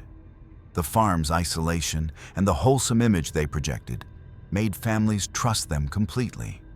Once families arrived, Robert and Dorothy assessed which children would be easiest to process and which parents would be easiest to eliminate if they resisted. The couple faced multiple charges, including kidnapping, human trafficking, and at least 4 counts of murder for parents who had fought back and been killed in ways staged to look like accidents. Lily's mother was not the only victim who had died trying to save her child. The investigation uncovered evidence that Robert and Dorothy had begun their operation in 2018. The same year, they started listing properties on short-term rental platforms that connected them with an endless supply of unsuspecting families. Sarah and Emma returned to Chicago, but their lives would never be the same. Emma required extensive therapy to process the trauma of her near abduction, and Sarah developed hypervigilance about her daughter's safety that bordered on pathological. She sued the rental platform for failing to adequately screen hosts, contributing to a class action lawsuit that eventually forced policy changes about background checks and property inspections. But victory felt hollow when Sarah learned that Lily had no family to return to. Her mother was dead, and she had been in the foster system before the farm vacation that had ended with years of captivity. Sarah applied to become Lily's foster parent and eventually adopted her, giving the traumatized 12-year-old the stability and love she deserved. Lily and Emma became sisters, bonded by shared trauma but determined to heal together. 2 years after the rescue, Sarah received a letter forwarded through the FBI. It came from a woman in Nebraska whose daughter had been recovered from another property in Robert and Dorothy's network. The woman wrote to thank Sarah for broadcasting that distress call, explaining that the investigation Sarah triggered had ultimately led authorities to discover other farms where children were being held. Her daughter had been missing for 11 months before being found alive in a barn 300 miles from where she had last been seen. But the letter's final paragraph made Sarah's blood run cold. My daughter tells me that during her captivity, she heard the traffickers talking about how many more families were being contacted through rental listings. They said the farmhouse operations were just one part of a much larger network, that other cells were using different methods but the same basic approach: finding vulnerable families through vacation rentals and taking the children for sale to buyers they had cultivated over decades. She heard them mention numbers that suggested hundreds of children might be involved across the entire network. The FBI says they dismantled the rural trafficking operation, but my daughter says there are other operations still running. Different states, different methods, but the same goal. She says the people who took her believed they would never be stopped because families trust wholesome vacation experiences, and parents bring their children to isolated locations without ever suspecting that the friendly hosts might be predators. Sarah kept that letter in a locked drawer where Emma and Lily would never find it. But late at night, when she could not sleep, she would reread it and then search rental listings, looking for patterns that might indicate other operations like Robert and Dorothy's. She found dozens of farmhouse rentals with similar descriptions: elderly couple hosts, family-friendly language, isolated locations, and glowing reviews that could be genuine or could be fabricated to lure more victims. She reported every suspicious listing to authorities and to the platform itself, but nothing ever changed. The listings remained active, the reviews continued to accumulate, and families continued booking wholesome farm vacations with hosts whose true intentions would not be revealed until it was too late to escape. And somewhere in rural America, a mother was packing her car for a farm vacation with her children, excited about giving them an authentic experience away from city life. She was checking the listing one more time, admiring the photographs of the red barn and white farmhouse, reading the warm welcome message from the elderly couple who promised to treat her children like their own grandchildren. She had no idea that in a few days, she would be locked in a basement begging for her daughter's life, or that her daughter would join a collection of stolen children waiting in hidden bunkers to be sold to buyers who saw them as products rather than people. The farmhouse was waiting. The barn was ready. The elderly couple was smiling their grandfatherly smiles and preparing to welcome another family to their property. And the network that Robert and Dorothy had been part of was still operating, still hunting, still collecting children, one family vacation at a time, while the world remained convinced that the greatest dangers to children came from strangers in dark alleys rather than from friendly grandparents offering fresh eggs and authentic farm experiences. Alexandra had been working as a fashion photographer for 7 years, building a portfolio that had finally earned her invitations to cover New York Fashion Week. At 29, this was the breakthrough moment she had been chasing since graduating from art school. The opportunity to shoot runway shows and backstage moments that could launch her career to the next level. Finding accommodation in Manhattan during Fashion Week was notoriously difficult and expensive. But she had discovered Julian's penthouse listing through a private network of creative professionals who shared exclusive opportunities. The listing was unlike anything on mainstream rental platforms. It required 3 professional references, a substantial security deposit of $5,000, and a detailed application explaining why the applicant deserved access to what Julian called his creative sanctuary. The yacht photographs showed a sprawling penthouse with floor-to-ceiling windows offering panoramic views of the Manhattan skyline, walls covered with museum-quality artwork, and furnishings that looked like they belonged in design magazines. Julian's profile described him as a wealthy art collector and patron of emerging artists who occasionally opened his home to creative professionals during major cultural events. Alexandra's application was accepted within hours, with Julian sending a personal message praising her portfolio and expressing excitement about hosting a photographer whose work demonstrated such sophisticated understanding of light and composition. He offered her the penthouse for the entire week at a price that was surprisingly reasonable given the location and luxury, explaining that he valued supporting artists more than maximizing profit. When Alexandra arrived at the building on a Sunday evening, she was met in the lobby by Julian himself rather than a doorman or property manager. He was exactly as she had imagined from his profile, a man in his mid-40s with silver-streaked dark hair, wearing an expensive suit that looked effortlessly elegant. His handshake was firm, his smile warm, and his conversation immediately engaging as he rode the private elevator up to the penthouse with her, discussing her upcoming assignments and offering suggestions about which shows would provide the best photographic opportunities. The penthouse exceeded every expectation. The space was massive, at least 3,000 square feet, with multiple rooms flowing seamlessly into each other around a central living area dominated by those spectacular windows. But what truly took Alexandra's breath away was the art collection. Every wall displayed pieces that ranged from classical to contemporary, and Julian moved through the space like a museum curator, offering brief histories of various works and the artists who created them. Julian was the perfect host over the first 2 days, checking in with text messages to ensure Alexandra had everything she needed, but never intruding on her space. He offered her access to exclusive Fashion Week parties through his connections, introduced her to editors and designers who could advance her career, and treated her like a valued colleague rather than a paying guest. Alexandra found herself looking forward to their evening conversations about art and photography, appreciating his sophisticated perspective and genuine interest in her work.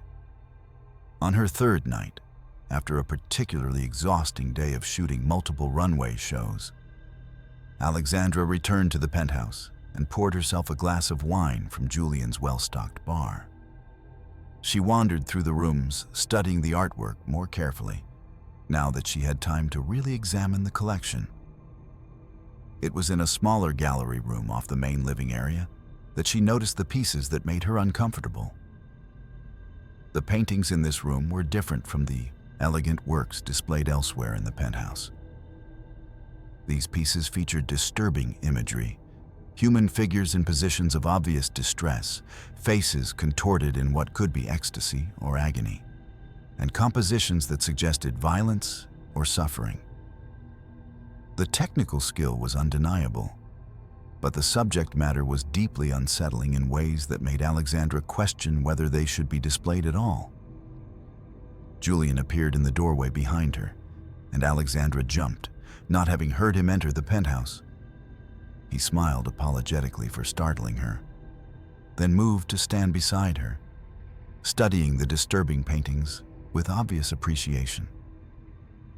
"I see you have discovered my controversial collection," he said quietly. "These pieces are not to everyone's taste, but they represent some of the most honest, artistic explorations of human vulnerability and suffering. The artists who created them understood that true art must confront darkness rather than hiding from it. Each piece documents authentic human experience, captured at the precise moment when subjects revealed their deepest fears and most genuine emotions." The way Julian emphasized the word authentic made Alexandra's skin crawl. And when she looked more carefully at the faces in the paintings, she realized with growing horror that the expressions of fear and pain looked far too real to be merely artistic interpretation. Alexandra tried to dismiss her unease about Julian's disturbing artwork, telling herself that wealthy collectors often owned controversial pieces that challenged conventional taste. She focused on her Fashion Week assignments, spending long days shooting shows and networking with industry professionals. But she found herself avoiding the gallery room and feeling increasingly uncomfortable whenever Julian was in the penthouse with her. On her fifth night, Julian texted asking if they could discuss extending her stay beyond the originally booked week. Alexandra had been hoping to do exactly that, as several designers had requested additional shoots that would require her to remain in the city. When Julian arrived at the penthouse that evening, he brought champagne and an offer that seemed almost too generous. "I would be delighted to have you stay another week," Julian said, settling into the chair across from her with his usual sophisticated ease. "But rather than charging you additional rent, I would like to propose an exchange. You are a talented photographer who understands light and composition. I would be honored if you would allow me to photograph you as part of my portrait collection. Consider it payment for the extended stay and a collaboration between artists." The request seemed reasonable on the surface. Alexandra had modeled for other photographers during her training, understanding that experiencing both sides of the camera made her better at her craft. Julian was clearly knowledgeable about art and photography, and being included in his collection might even be a professional advantage. She agreed, thinking the session would be similar to the professional shoots she had participated in before. Julian set up his camera equipment in a studio space Alexandra had not known existed, accessible through a door she had assumed was a closet. The room was windowless and soundproofed, with professional lighting and a backdrop that could be adjusted to various settings. Julian directed her to sit in an antique chair positioned in the center of the space, and the session began normally enough, with him giving instructions about posture and expression. But as the shoot progressed, Julian's requests became increasingly disturbing. He asked her to look frightened, to imagine someone was threatening her, to show genuine terror in her eyes. When Alexandra tried to laugh off the uncomfortable directions, Julian's demeanor shifted, becoming cold and insistent. "True art requires authentic emotion," he said, his voice losing its charming warmth. "I need you to access real fear, not perform it. Think about your deepest anxieties. What would terrify you most in this moment?" Alexandra stood up, ready to end the session. But Julian moved to block the door. He pulled out his phone and showed her photographs that made her stomach drop. Images of previous guests in this same studio, sitting in this same chair, their faces showing unmistakable terror. And she recognized some of those faces from missing persons reports she had seen online, young creative professionals who had disappeared in New York over the past several years. "Each of my guests becomes part of my collection," Julian said calmly. "I document the moment when they realize their true situation, when authentic fear replaces performance. You have been an excellent subject so far, Alexandra. The way you are looking at me right now, that genuine horror in your eyes, this is the art I have been seeking." He showed her another room, this one accessed through a hidden door in the studio. The locked gallery contained dozens of portraits, all showing subjects in various states of distress. Some looked drugged or restrained. Others showed injuries that suggested the sessions had gone beyond photography into something far more violent. And beneath each portrait was a small plaque with dates and cryptic notes about acquisition and completion. "Some subjects are released after I capture their fear," Julian explained, his tone suggesting he was discussing something perfectly reasonable. "Others become permanent additions to my collection when their fear evolves into something even more profound. You will help me decide which category you belong in based on how well you cooperate with the rest of our session. Now, please sit back down in the chair. We have only just begun documenting your authentic emotional journey, and I have waited all week for this moment." Alexandra looked at the portraits surrounding her, seeing her own future reflected in those terrified faces, and understood that Julian had been preparing her for this from the moment she arrived. The exclusive listing, the generous hospitality, the professional connections, all of it designed to make her trust him completely before he revealed that she was never meant to leave his penthouse as anything more than another portrait in his collection of captured fear. Alexandra tried to run for the studio door, but Julian was faster. He grabbed her arm and she felt a sharp sting as he pressed something against her neck. The room tilted and blurred, her legs giving out as whatever he had injected took immediate effect. She was dimly aware of being moved, positioned, restrained, before everything went dark. When consciousness returned, Alexandra found herself in the antique chair with her wrists and ankles bound by soft restraints that would not leave marks but prevented any meaningful movement. Julian was adjusting his camera equipment, his movements calm and methodical, as if this was just another professional shoot. "The drug will wear off in about an hour," he said conversationally. "I have refined the dosage over 10 years of practice, enough to make subjects compliant during positioning, but not so much that it dulls their emotional responses once they fully wake and understand their situation. The best portraits capture that moment of complete clarity when fear becomes overwhelming." Alexandra's mouth was too dry to speak, her thoughts struggling through the fog of whatever he had given her. Julian continued talking, explaining his operation with the pride of an artist discussing his process. "I began using luxury rental listings in 2015, he said, photographing her from various angles. "Creative professionals make the best subjects. Photographers, writers, designers, people who understand aesthetics and can appreciate the artistic merit of what I create. I attract them with exclusivity, make them feel special and privileged to access my collection. By the time they discover the truth, They are already isolated in a soundproof studio with no way to call for help. He showed her his portfolio, images of dozens of people in this same chair, their terror documented in excruciating detail. Some sessions appeared relatively brief, single portraits of fear. Others showed progression over hours or days, subjects deteriorating mentally as Julian captured their descent into trauma. "My work sells in underground exhibitions for 6 figures per piece," Julian explained. "Collectors who appreciate authentic human suffering, documented by someone with real artistic vision. Some subjects I release after a session, knowing the trauma will keep them silent. Others become permanent additions to my private collection when their fear evolves into something transcendent."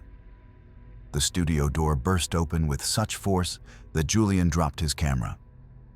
A woman stood in the doorway, and Alexandra recognized her face from one of the portraits. She was older now, harder, but unmistakably the same person who had been photographed in this chair years earlier.